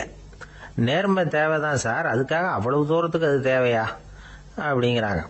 விஸ்வேஸ்வரய்யா அப்படி பண்ணினது தான் ஒரு நேர்மையாளர் அப்படின்னு இந்த உலகத்துக்கு நிரூபிக்கணுங்கிறதுக்காக இல்லை. தான் அப்படி நடந்து காட்டினா தன்னை சுத்தி இருக்கிறவங்களும் அதை கேள்விப்படுறவங்களும் முடிஞ்ச அளவுக்கு பொது வாழ்க்கையில அரசு பணியில நேர்மையை கடைபிடிக்க முயற்சி பண்ணலாமே அப்படிங்கிறதுக்காகத்தான். இப்பவும் சில பேர் இருக்கிறாங்க, இவங்க ஆபீஸ் வேற வீடு வேறன்னு நினைக்கிறது இல்லை, அவ்வளவு உரிமை. ஒருத்தர் அப்படிதான், அவருக்கு அவசரமா 5000 ரூபாய் தேவைப்பட்டது. ஆபீஸ் பணத்தை எடுத்துக்கிட்டார். அந்த நேரம் பார்த்து ஆடிட் வந்துட்டுது. ஆப்பிட்டுக்கிட்டார். விசாரணை நடக்குது. அவர் சொல்றார், சார் நான் நேரம் காலம் பார்க்காம ஆபீஸ்ல வேலை செய்வேன், ஏன்னா அதை என்னோட ஆபீஸா நினைக்கிறேன். அவசரத்துக்கு அந்த பணத்தை எடுத்தேன், மறுபடியும் வச்சுடலாம்னு தான் இருந்தேன், அதுக்குள்ள இப்படி ஆயிட்டுது. நீங்க என்ன நினைச்சாலும் சரி, நான் ஆபீஸ் வேற வீடு வேற அப்படின்னு நினைக்கிறது இல்லை, அது என்னோட சுபாவம் அப்படின்னார். விசாரணை பண்ணவர் தீர்ப்பு வழங்கினார். உங்க சுபாவத்துக்கு மதிப்பு கொடுத்து நானும் தீர்ப்பு வழங்குறேன். நீங்க கொஞ்ச நாள் ஜெயிலில் இருந்துட்டு வாங்க, அது உங்களுக்கு கஷ்டமா இருக்காதுன்னு நினைக்கிறேன்.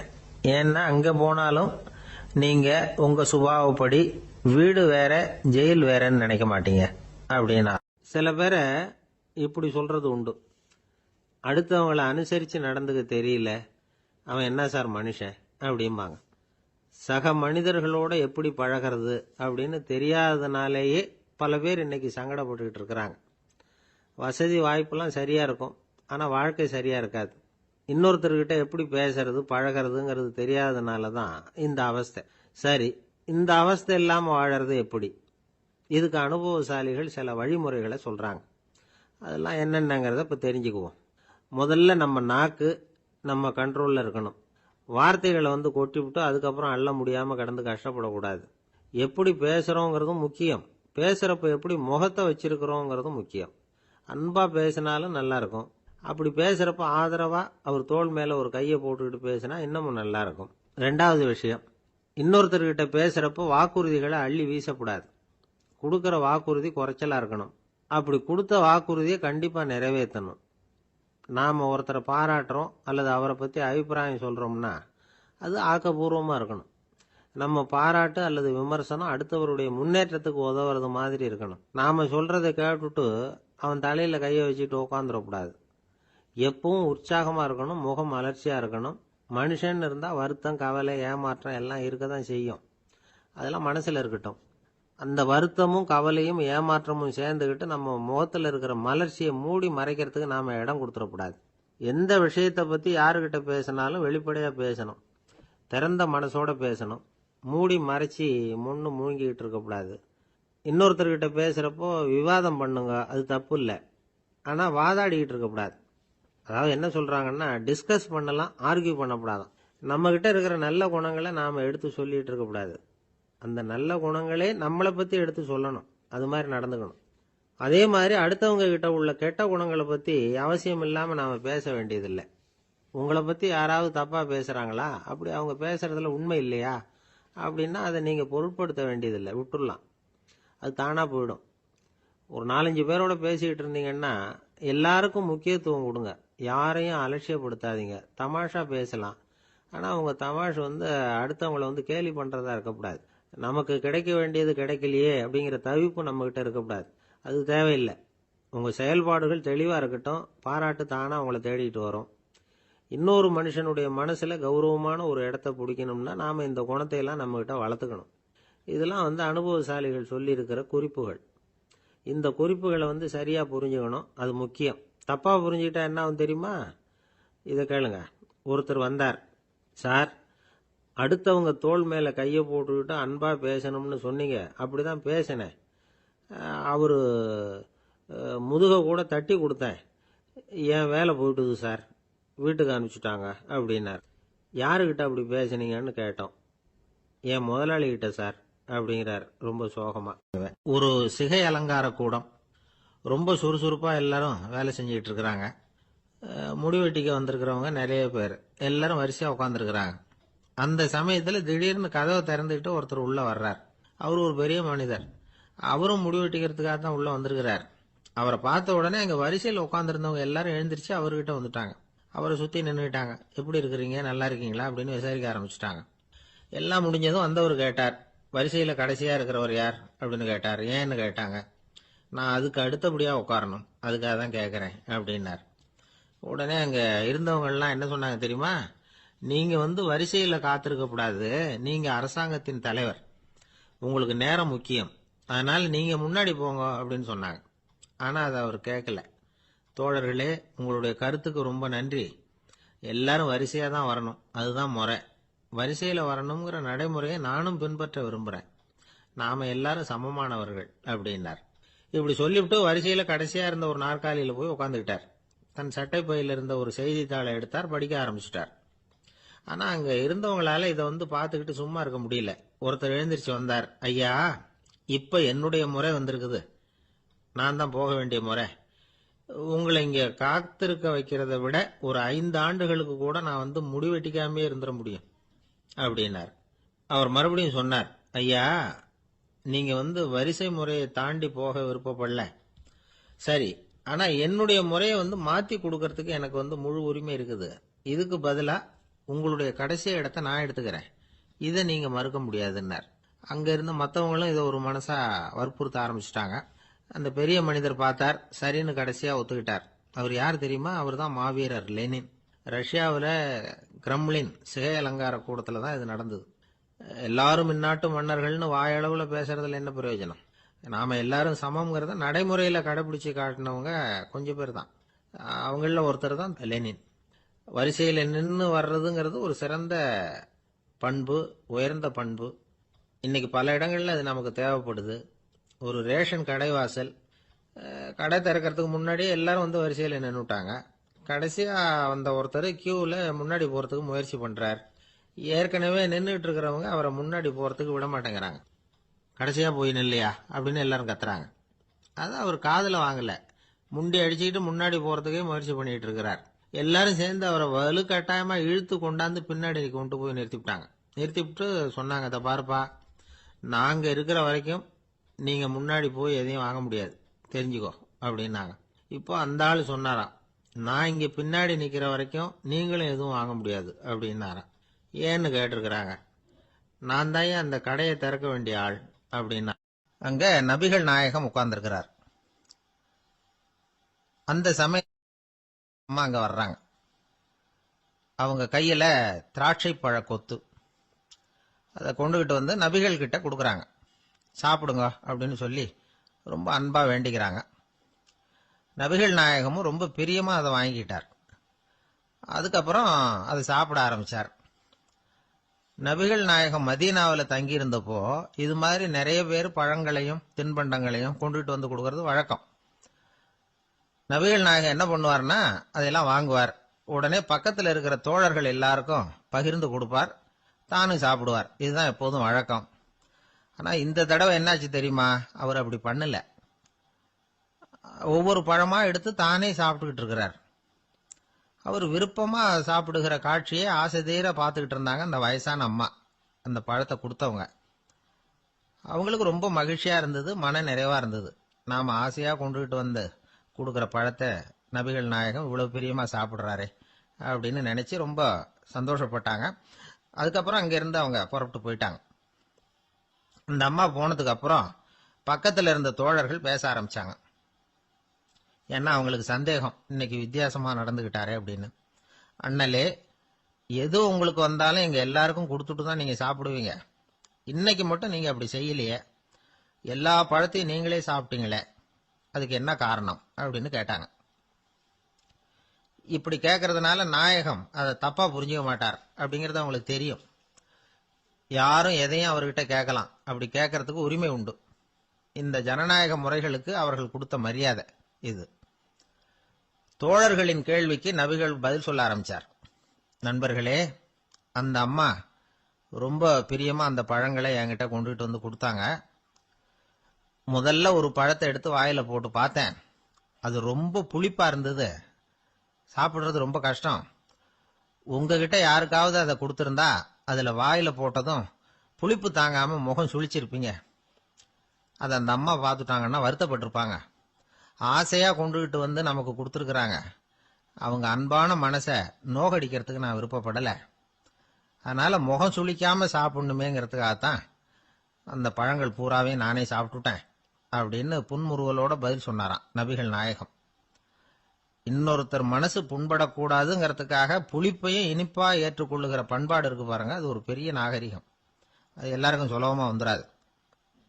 நல்லா இருக்கிற பழத்தையே என்ன இவ்வளவு மோசமா இருக்கேன்னு சொல்லுகிறவர்கள் தான் நம்ம கிட்ட அதிகம். இந்த காலத்துல இல்வாழ்க்கையில இந்த நாகரிகத்தை சில பேர் கடைபிடிக்கிறது உண்டு. நல்லா இருக்க இல்லையோ முகம் சுளிக்காம சாப்பிட்டுருவாங்க. ஏன்னு கேட்டா, எதுக்காக சார் வீண் வம்பு, ஏதோ நமக்குன்னு கொடுத்து வச்சது அவ்வளவுதான் அப்படின்னு நினைச்சுக்கிட்டு போக வேண்டியது தானே அப்படிம்பாங்க. இவங்கெல்லாம் கூட ஒரு விதத்துல பண்பாடு தெரிஞ்சவர்கள் தான். இப்போ ஒரு ஆளு ஊரெல்லாம் சுத்தி விட்டு கடைசியில அழுத்து போய் ஒரு ஹோட்டலுக்குள்ள நுழைஞ்சானான். ரொம்ப களைப்பா இருந்தது அவனுக்கு.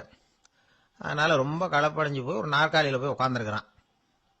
இவனை பார்த்ததும் சர்வர் ஓடி வந்தார். சார், உங்களுக்கு என்ன வேணும்னு கேட்டார். எனக்கு தேவை 2 தோசையும் கொஞ்சம் அன்பான வார்த்தைகளும் அப்படின்னா. சர்வர் உள்ள போனார், 2 தோசையை கொண்டாந்து வச்சார்.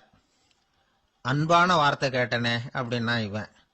சர்வர் ரொம்ப பணிவா குனிஞ்சு இவன் காதோரமா சொன்னார், ஐயா, இந்த தோசையை சாப்பிட்றாதீங்க, புளிச்சு போன பழைய மாவு அப்படின்னார். இது பாருங்க, அன்பான வார்த்தையும் 2 தோசையும் கேட்டார், கொண்டாந்து கொடுத்துட்டார். இப்படி இருக்கிறவர்களும் இன்றைய மனிதர்கள்ல அதிகம். அதனால மனிதர்கள் ஒவ்வொருத்தரும் ஒவ்வொரு விதம். நம்ம கிட்ட பிரியமா நடந்துகிறவர்கள் மனம் கோணும்படி நாம் நடந்து கொள்ளக்கூடாது அப்படிங்கிறது தான் நபிகள் நாயகம் அவருடைய செயல் மூலமா நமக்கு உணர்த்தி இருக்கிற வாழ்வியல் உண்மை. ஒரு நண்பர் அவசர அவசரமா என்கிட்ட ஓடி வந்தார். அப்புறம் சொன்னார், என்னால நம்பவே முடியல சார், என் பையனா இப்படி அப்படின்னு சொல்லி ஆச்சரியப்பட்டார். உங்க பையன் அப்படி என்னதான் செஞ்சுட்டான்னு கேட்டேன். என்னால முடியாத ஒரு காரியத்தை அவன் சுலபமா செஞ்சுட்டான் சார் அப்படின்னார்.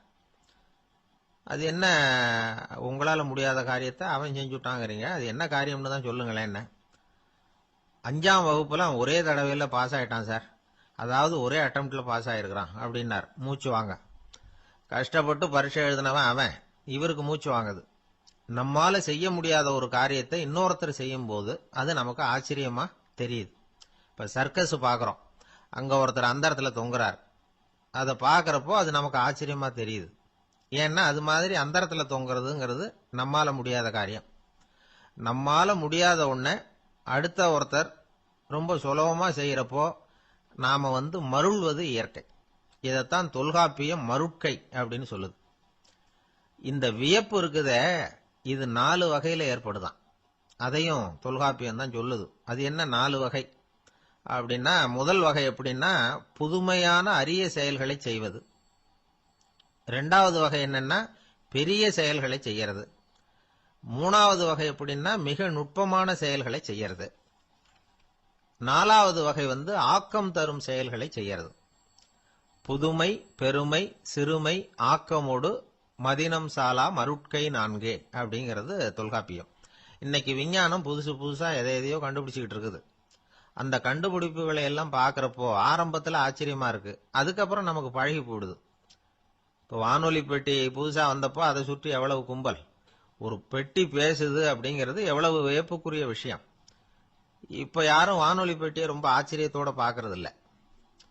வச்சிருந்தாதான் ஆச்சரியமா பார்ப்பாங்க சில பேர், இந்த காலத்துல எப்படி வச்சிருக்கிறாரேன்னு சொல்லி. மாறா அதை அலட்சியமாவும் பார்க்க ஆரம்பிச்சுட்டாங்க.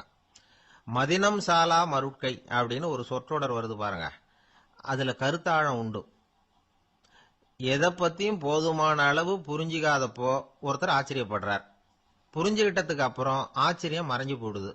மிக நுட்பமான செயல்களும் நம்மளை ஆச்சரியப்பட வைக்குது. ஒரு அரிசியில ஒரு திருக்குறள் எழுதி காட்டுறாங்க, ஒரு முட்டை ஓட்டுக்குள்ள ஓவியம் தீட்டி காட்டுறாங்க. கருங்கல் சிற்பங்கள்ல எவ்வளவு நுட்பமான வேலைப்பாடுகள், அதையெல்லாம் பார்த்து ஆச்சரியப்படுறோம். இது மாதிரியே ஆக்கப்பூர்வமான செயல்களும் நம்மளை வியப்பில் ஆழ்த்தும். குப்பை கூலங்களை கூட வாழ்க்கைக்கு பயன்படுகிற பொருளா மாற்றுகிறவர்கள் இருக்கிறாங்க. அவங்களுடைய செயல் நமக்கு ஆச்சரியத்தை தருது. இடைக்காட்டு சித்தர்னு ஒருத்தர் இருந்தார். அவர் பாடிய 30 நூல்ல ஒரு பாட்டு வருது. ஆற்றல் பிறர் அறிதலின் ஆகம் கிளர்வு உறுதலின் கற்று அறிபாணர் கெழுமிய கோடலின் தோற்றம் உருகவே போற்றல் சால் வியப்பே. ஒருத்தருடைய ஆற்றல் தெரியாமல் இருந்தது, அவருடைய அரிய செயல்களை பார்க்கும் பொழுது வியப்பா இருந்தது, மனசுக்குள்ள கிளர்ச்சி. பாவலர்கள் இவர்கள் புகழப்பாடி மற்றவர்களும் தெரிந்து கொள்ளுமாறு செய்கிறார்கள். ஆக எல்லா வகையிலுமே மக்கள் தங்களுடைய வாழ்க்கையில முன்னேறுவதற்கு வழிகாட்டுகிற ஒரு மெய்ப்பாடு தான் வியப்புங்கிறது. இன்னைக்கு இளைஞர்கள் இதை நல்லா புரிஞ்சுக்கணும். ஆச்சரியப்படுங்கள், ஆச்சரியப்பட வைப்பீர்கள். இந்த காலத்துல நம்ம எப்படி எல்லாமோ ஆச்சரியப்பட வைக்கிற அதிசய மனிதர்கள் இருக்கிறாங்க. ஒரு ஆளை பிடிச்சி ஜெயிலுக்கு கொண்டுட்டு வந்தாங்க. சிறை அதிகாரி அவனை ரொம்பவும் ஆச்சரியமா பார்த்தார். இவன் கேட்டான், ஏன் சார் அப்படி பாக்குறீங்க, நான் இப்ப இங்க வந்தது உங்களுக்கு ஆச்சரியமா இருக்கா அப்படின்னு கேட்டான். இதுக்கு சிறை அதிகாரி சொன்னார், நீ இப்போ இங்க வந்ததுல எனக்கு ஒன்னும் ஆச்சரியம் இல்லப்பா, ஏற்கனவே நீ இங்கிருந்து விடுதலை ஆகி போய் 6 மாசம் ஆச்சு, இவ்வளவு லேட்டா திரும்பி வர்றியா, அதுதான் எனக்கு ஆச்சரியம் அப்படின்னாராம். இது ஒரு வகையான ஆச்சரியம். ஆனா வாழ்க்கையில வியப்புங்கிறது ஒரு தேவைப்படுகிற மெய்ப்பாடு. ஆச்சரியப்படுவோம், ஆச்சரியப்பட வைப்போம். அப்படி இந்த உண்மையை புரிந்து கொண்டோம்னா நம்ம வாழ்க்கையில வெற்றி நிச்சயம். பிரிட்டிஷ் ஆட்சி நடந்துகிட்டு இருந்த காலம் 1920களின் கடைசி. அப்போ நடந்த ஒரு உண்மை நிகழ்ச்சி இது. ஒரு கல்யாண மாப்பிள்ளை ரயில்ல இறங்க போறார். அவரை வரவேற்க ஒரு ராஜ குடும்பமே காத்துக்கிட்டு இருக்குது. மங்களூர்ல இருந்து வந்து இறங்குற அந்த மாப்பிள்ளை யார் தெரியுமா? ஒரு நாய். உண்மைதான், அந்த நாய்க்கு தான் கல்யாணம். சுதேசி சமஸ்தானத்து மன்னர்கள்ல ஒருத்தர் ஜூனாகட் மகாராஜா. அவரோட வளர்ப்பு நாய் ரோஷனாரா. அதுக்கு கல்யாணம் பண்ணி வைக்கணும்னு ஆசைப்பட்டார். மாப்பிள்ளை தேடினார். மங்களூர் மகாராஜாவோட வளர்ப்பு நாய் ஒன்று இருந்தது, பேரு பாபி. இது ரெண்டுக்கும் கல்யாணம் நடத்த முடிவு பண்ணார். திருமணத்துக்கு வேண்டிய எல்லா ஏற்பாடுகளையும் பண்ணுங்க அப்படின்னு உத்தரவு போட்டார். ஆயிரக்கணக்கான அழைப்புதழ்கள், பல சமஸ்தான மன்னர்கள், ஜமீன்தார்கள், பிரிட்டிஷ் அதிகாரிகள், பெரிய பணக்காரங்க, இப்படி நிறைய பேருக்கு அழைப்புதழ்கள் அனுப்பி வச்சாங்க. பத்திரிகையை பார்த்தவங்க எல்லாம் திகைச்சு போயிட்டாங்களாம். இருந்தாலும் என்ன பண்றது, ராஜாவே அழைக்கிறார், போகாம இருக்க முடியுமா? அந்த சமயத்துல நாட்டின் கவர்னர் ஜெனரலா இருந்தவர் இர்வின் பிரபு. அவருக்கும் ஒரு பத்திரிகை போயிருக்குது. வாங்கி பார்த்ததும் அவருக்கு பயங்கர எரிச்சல். உடனே குப்பை தொட்டியில போட்டுட்டாராம். மாட்சிமை தங்கிய பிரிட்டன் சக்கரவர்த்தியின் பிரதிநிதியான தன்னை கேவலம் ஒரு நாயின் திருமணத்துக்காக அழைக்கிறதா அப்படின்னு அவருக்கு ஆத்திரம். இருந்தாலும் கல்யாணம் பிரமாதமா நடந்துதான். கல்யாணத்தன்னைக்கு பொண்ணுக்கு ஸ்பெஷல் குளியல், தண்ணீருக்கு பதிலாக வாசனை திரவியங்கள், பன்னீர், குளிச்சதுக்கு அப்புறம் அலங்காரம், வைர மாலை, முத்து மாலை, ஏகப்பட்ட அலங்காரம். மாப்பிள்ளையை அழைக்கிறதுக்கு ரயில்வே ஸ்டேஷன்ல ராஜ குடும்பமே காத்துக்கிட்டு இருக்குது. அவங்களோட வளர்ப்பு நாய்கள் 250. அத்தனை நாய்களுக்கும் பட்டு துணி போத்தி இருக்குது. முத்து வடங்கள் அணிவிச்சிருக்கிறாங்க. எல்லாம் ராஜ நாய்கள். அதுகளையும் வீதியில நடக்க விடலையாம். அதுகளை சுமந்துகிட்டு போக அலங்கரிக்கப்பட்ட யானைகள் காத்துக்கிட்டு இருக்குதாம். மாப்பிள்ளைக்கு வரவேற்பு எப்படி தெரியுமா? அது நடந்து வர்ற பாதை பூரா ரத்தன கம்பளம் விரிச்சிருக்குது. 2 பக்கமும் ராஜாங்க அதிகாரிகள் கைகட்டி நிக்கிறாங்க. அரசு படை வீரர்கள் அணிவகுப்பு மரியாதை செலுத்துறாங்க. அந்த நாய் ராஜ மரியாதையோட நடந்து வருது. நகையெல்லாம் போட்டுக்கிட்டு வருது. திருமண மண்டபத்துக்கு சேருது. அங்க கல்யாணம் அமோகமா நடக்குது. இந்த திருமணத்தை முன்னிட்டு அந்த ஜூனாகட் சமஸ்தானத்துக்கு 3 நாள் விடுமுறை வேற. கல்யாணத்துக்கு வந்திருந்தவங்களுக்கெல்லாம் ஏக தடபுடலா விருந்து, நாட்டியம் எல்லாம் பிரமாதமா நடந்துதான். இந்த கல்யாணத்துல கலந்துக்க வந்திருந்த மற்ற சமஸ்தானத்து மன்னர்கள், திவான்கள், அரச குடும்பத்தினர், இப்படி அவங்க 700 பேராம். அவங்க வந்து போறதுக்காக விசேஷ ரயில்கள்லாம் வேற விட்டுருக்காங்க. கல்யாணம் முடிஞ்சதும் அந்த நாய் தம்பதிகளோட பெரிய பெரிய மன்னர்கள்லாம் ஒன்னா உட்காந்து சாப்பிட்டாங்களாம். ஏர் கண்டிஷன் அறையில அந்த தம்பதிகள் கொஞ்ச காலம் வாழ்ந்திருக்கிறாங்க. கொஞ்ச நாள்ல மாப்பிள்ளைக்கு மரியாதை குறைய ஆரம்பிச்சுட்டுது. வெளியில துரத்தி விட்டாங்களாம். அந்த பெண் நாய் மட்டும் ராஜ போகங்களை அனுபவிச்சு வந்துதான். இந்த கல்யாணத்தை பார்த்துட்டு தொடர்ந்து மற்ற சமஸ்தானத்து மன்னர்களும் நாய் திருமணங்கள் நடத்த ஆரம்பிச்சுட்டாங்களாம். இது உண்மையில நடந்திருக்குது. இப்படி அது இருக்கட்டும். இப்ப நம்ம கதைக்கு வருவோம். ஒரு ராஜாவுக்கு ரொம்ப நாள் கழிச்சு ஒரு குழந்தை பிறந்துதான். அரண்மனை ஜோசியரை கூப்பிட்டுருக்கார் ராஜா. ஜோசியரே, என் மகன் வருங்காலத்துல சிறந்த வாழ் வீரனா வரணும்னு ஆசைப்படுறேன். வருவானாங்கிறத கொஞ்சம் பார்த்து சொல்லுங்களேன் அப்படின்னாராம். ஜோசியர் சொன்னார், மன்னா, உங்க புள்ள வாழ் வீரனா வர்றது கஷ்டம். ஆனா அவரும் உங்களை மாதிரியே நாய்க்குட்டிகள் பேர்ல பிரியமா இருப்பார். அதுகளுக்கு கல்யாணமும் பண்ணி வைப்பார் அப்படின்னாராம். அது எப்படி கண்டுபிடிச்சிங்க அப்படின்னு கேட்டிருக்கார் ராஜா. அரசே, உங்க பிள்ளைக்கு வாழ் மேல உள்ள பிரியத்தை காட்டிலும் நாய் மேல உள்ள பிரியம் அதிகம்ங்கிறதுக்கான அறிகுறி இப்பவே தெரியுது. நல்லா கவனிச்சு பாருங்க. அவரு வாழ்ன்னு கத்துறாரு அப்படின்னாரு. கவனிச்சு பார்த்துட்டு அப்படி எனக்கு காதுல விழலையே அப்படின்னாராம் மன்னர். அதனாலதான் சொன்னேன், அவர் கத்துறது வாழ்ன்னு கத்தல, வள்ளுன்னு கத்திக்கிட்டு இருக்கார். அதனாலதான் அப்படி சொன்னேன் அப்படின்னாராம் அரண்மனை ஜோசியர். இருட்ட கண்டா பயம் உண்டாவதே, அது ஏன்? இப்படி ஒரு கேள்வியை ஒரு பெரியவர்கிட்ட கேட்டாங்க. அதுக்கு அவர் பதில் சொல்றார், மனிதனுடைய ஆதிகால வாழ்க்கையில தொற்றிக் கொண்ட பயம் இது வேரூன்றி இருக்குது, இன்னமும் போகல. 50,000 வருஷங்களுக்கு முன்னாடி மனுஷன் குகைகள்ல வாழ்ந்தான். பகல்ல பயம் இருக்காது. ராத்திரியில மிருகங்கள் தாக்கும், கொல்லும், நிம்மதியா தூங்க கூட முடியாது. அதனால இந்த மனுஷனுக்கு இரவுன்னா மரணம், பயம் அப்படின்னு பழகி போச்சு. மனிதர்களுடைய எல்லா மனசையும் சேர்த்து மொத்தமா ஒரு மனசு உண்டு. மனிதர்களுடைய நினைவு இந்த மொத்த மனசுல பதிஞ்சிருக்கு, பரவுது. இந்த மொத்த மனசுல இருட்டு பற்றிய பயம் பதிந்து நீடிக்குது அப்படிங்கிறார் அவர். இந்த காலத்துல இரவை பகலாக்கிறதுக்கு எவ்வளவோ விளக்குகள்லாம் வந்தாச்சு. ராத்திரியிலேயும் மிருகங்கள் தாக்குங்கிற நிலைமை இல்ல. பாதுகாப்பான வீடுகள், விலங்குகளும் விலகி போயிட்டு விலங்குகள்லாம் விலகி போயிட்டு வீடுகளும் பாதுகாப்பா இருக்குது. சரி, இருந்தாலும் அந்த பழங்கால பயம் வந்து இருட்டு பயம் இன்னமும் மனுஷனை விட்டு போகல. இன்னொரு விஷயம் என்னன்னா, இருட்டுல இருந்து வெளிச்சத்துக்கு வராத மனிதர்கள் இன்னைக்கு அதிகம்.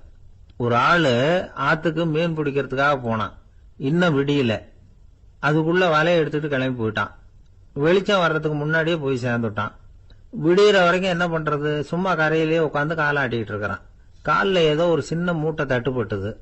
இருட்டுல அது என்னன்னு சரியா தெரியல. மூட்டைக்குள்ள சின்ன சின்ன கல்லா நிறைஞ்சி இருக்குது. சும்மா பொழுது போகணுமேங்கிறதுக்காக இவன் அந்த மூட்டைக்குள்ள இருந்து ஒவ்வொரு கல்லா எடுத்து ஆத்துல வீசிக்கிட்டு இருக்கிறான்.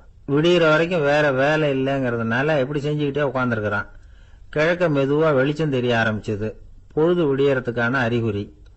இதுக்குள்ள அந்த மூட்டையில இருந்த எல்லா கல்லையும் எடுத்து வீசி எறிஞ்சுட்டான்.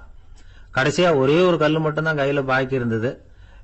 வெளிச்சம் வந்ததும் அந்த கல்லை பார்த்தான், அப்படியே திகைச்சு போயிட்டான். அடடா, இது வரைக்கும் தெரியாம தப்பு பண்ணிட்டோமே அப்படின்னு நினைச்சான். ஏன் தெரியுமா, அவன் கையில இருந்தது வெறும் கல் இல்ல, விலை வசந்த ரத்தன கல். அது இருட்டுல என்னன்னு புரியாததுனால மூட்டையில இருந்த எல்லா ரத்தன கல்லையும் ஆத்துல வீசி எறிஞ்சிருக்கிறான். இப்போ அவனுக்கு அழுகையே வந்துரும் போல இருந்தது. வாழ்க்கையை வந்து வசதி ஆக்கிக்கிறதுக்கான வாய்ப்பு அவனுக்கு இருந்தது, இருந்தாலும் இருட்டுல அதை இழந்துட்டான். அந்த வகையில அவனுக்கு கொஞ்சம் அதிர்ஷ்டம் இருந்திருக்குது. அதாவது ஏதோ ஒரு வகையில இருந்திருக்குது. அதனாலதான் அந்த கடைசி கல்ல எரியறதுக்குள்ள வெளிச்சம் வந்துட்டுது. பல பேருக்கு அந்த அளவு கூட அதிர்ஷ்டம் வர்றதில்ல. எல்லாத்தையும் வீசினதுக்கு அப்புறம் தான் வெளிச்சம் வரும். என்னன்னு விவரம் தெரியாமலே எழுந்திரிச்சு வந்துருவாங்க. வாழ்க்கைங்கிறது ஒரு பெரிய புதையல். அதை புரிஞ்சிக்காம வந்து மனுஷன் வந்து அதை வீசி எரிஞ்சுக்கிட்டு இருக்கான் அப்படிங்கிறது தான் பெரியவங்க கருத்து. சில பேருக்கு புரிஞ்சுக்கிற நேரம் வரும், அதுக்குள்ள வாழ்நாள்லாம் ஓடி போயிருக்கும். அதுக்கப்புறம் என்ன பண்றது? நம்மால் ஒருத்தன் கையில ஒரு சின்ன பையோட வந்துகிட்டு இருந்தான். பை உள்ள ஏகப்பட்ட நகைகள், ரத்தன கல் எல்லாம் இருக்கு. வந்துகிட்டு இருந்தவன் திடீர்னு அந்த பைய அப்படியே ஒரு குளத்துல வீசி எறிஞ்சுட்டான். மகான்கள் தான் இப்படி பற்று இல்லாம இருப்பாங்க. என்னங்க இது, விலை மதிப்புள்ள அந்த பைய இப்படி குளத்துல வீசி எறிஞ்சுட்டீங்களே, இதுக்கு என்ன அர்த்தம் அப்படின்னு கேட்டார் அவன் கூட வந்தவர். அவன் மெதுவா இவர் காதோட காதா சொல்றான், ஒரு போலீஸ்காரர் பின்னாடி வந்துகிட்டு இருக்கிறார், அவர் போனதுக்கு அப்புறம் இதை எடுத்துக்குவேன் அப்படிங்கிறான். அமெரிக்க ஜனாதிபதி ஆப்ரஹாம் லிங்கன் ஒரு நாள் தன்னோட கோச்சு வண்டியில தலைநகரான வாஷிங்டனுக்கு போயிட்டு இருக்கிறார். கோச்சு வண்டி ஒரு சாலையில போயிட்டு இருக்கு. அந்த சாலைக்கு ஒரு பக்கத்துல பயங்கரமான சதுப்பு நிலம். சதுப்பு நிலம்னா அது புதைகுழி, புதை மணல்ங்கிறோம்ல, அது மாதிரி. அந்த சதுப்பு நிலத்துல யாராவது மாட்டிக்கிட்டா அவ்வளவுதான், ஆளை கொஞ்சம் கொஞ்சமா உள்ள அமுக்கிவிடும். தப்பிச்சு கரையேறது கஷ்டம். அப்படிப்பட்ட நிலம் அது. ஆப்ரஹாம் லிங்கன் ஏதோ ஒரு முக்கியமான அரசாங்க வேலையா போயிட்டு திரும்பி வந்துகிட்டு இருக்கிறார். அதனால அந்த சமயத்துல அவர் விலை வசந்த ஆடைகளை அணிஞ்சிருக்கிறார். அப்படி அவர் அந்த கோச்சு வண்டியில வந்துகிட்டு இருக்கிறாரு. அந்த சமயத்துல ஒரு காட்சி அவர் கண்ணுல பட்டுட்டுது. என்ன தெரியுமா, ரோட்டுக்கு பக்கத்துல இருந்த சதுப்பு நிலத்துல ஒரு இளம் பன்றி குட்டி சிக்கிக்கிட்டு தவிச்சுக்கிட்டு இருக்குது. பரிதாபமா கத்திக்கிட்டு இருக்குது. அதை பார்த்தார் லிங்கன். அவருக்கு என்ன மாதிரி ஆயிட்டுது. உடனே வண்டியை நிறுத்த சொன்னார். கீழே இறங்கினார். தன்னோட விலை வசந்த ஆடைகளை பத்தி லட்சியம் பண்ணவே இல்லை. தனக்கே ஆபத்து வரலாம்ங்கிறத பத்தியும் கவலைப்படல. தான் ஒரு குடியரசுத் தலைவருங்கிறத பத்தியும் அவர் நினைச்சு பார்க்கல. நேரம் அந்த சதுப்பு நிலம் பக்கமா போனாரு. அந்த சேத்துல இறங்கி பன்றிக்குட்டியை காப்பாத்தி கரைக்கு கொண்டுட்டு வந்து சேர்த்துட்டார். அதுக்கப்புறம் நிம்மதியா கோச்சு வண்டியில ஏறி வெள்ள மாளிகைக்கு வந்து சேர்ந்தார். ட்ரெஸ், உடம்பு பூரா சேறு சகதி. பார்க்குறவங்களுக்கெல்லாம் ஆச்சரியமா போச்சு. அவங்களுக்கு ஒன்றும் புரியல. இவர் நேரா ட்ரெஸ்ஸு மாற்றிக்கிறதுக்காக போனார். கோச்சு வண்டி ஓட்டிகிட்டு வந்தவன் கிட்ட போய் எல்லாரும் கேட்டாங்க என்ன ஆச்சு அப்படின்னு. அவர் வர்ற வழியில் நடந்த விவரத்தை சொன்னார். ஆப்ரஹாம் லிங்கனுடைய இந்த இறக்க குணத்தை எல்லாரும் பாராட்டினாங்களாம், புகழ்ந்தாங்களாம். ஆனால் இதுக்கு லிங்கன் என்ன பதில் சொன்னார் தெரியுமா? தயவு பண்ணி இந்த புகழ்ச்சியான பேச்சையெல்லாம் ஒதுக்குங்க, அதெல்லாம் வேணாம்.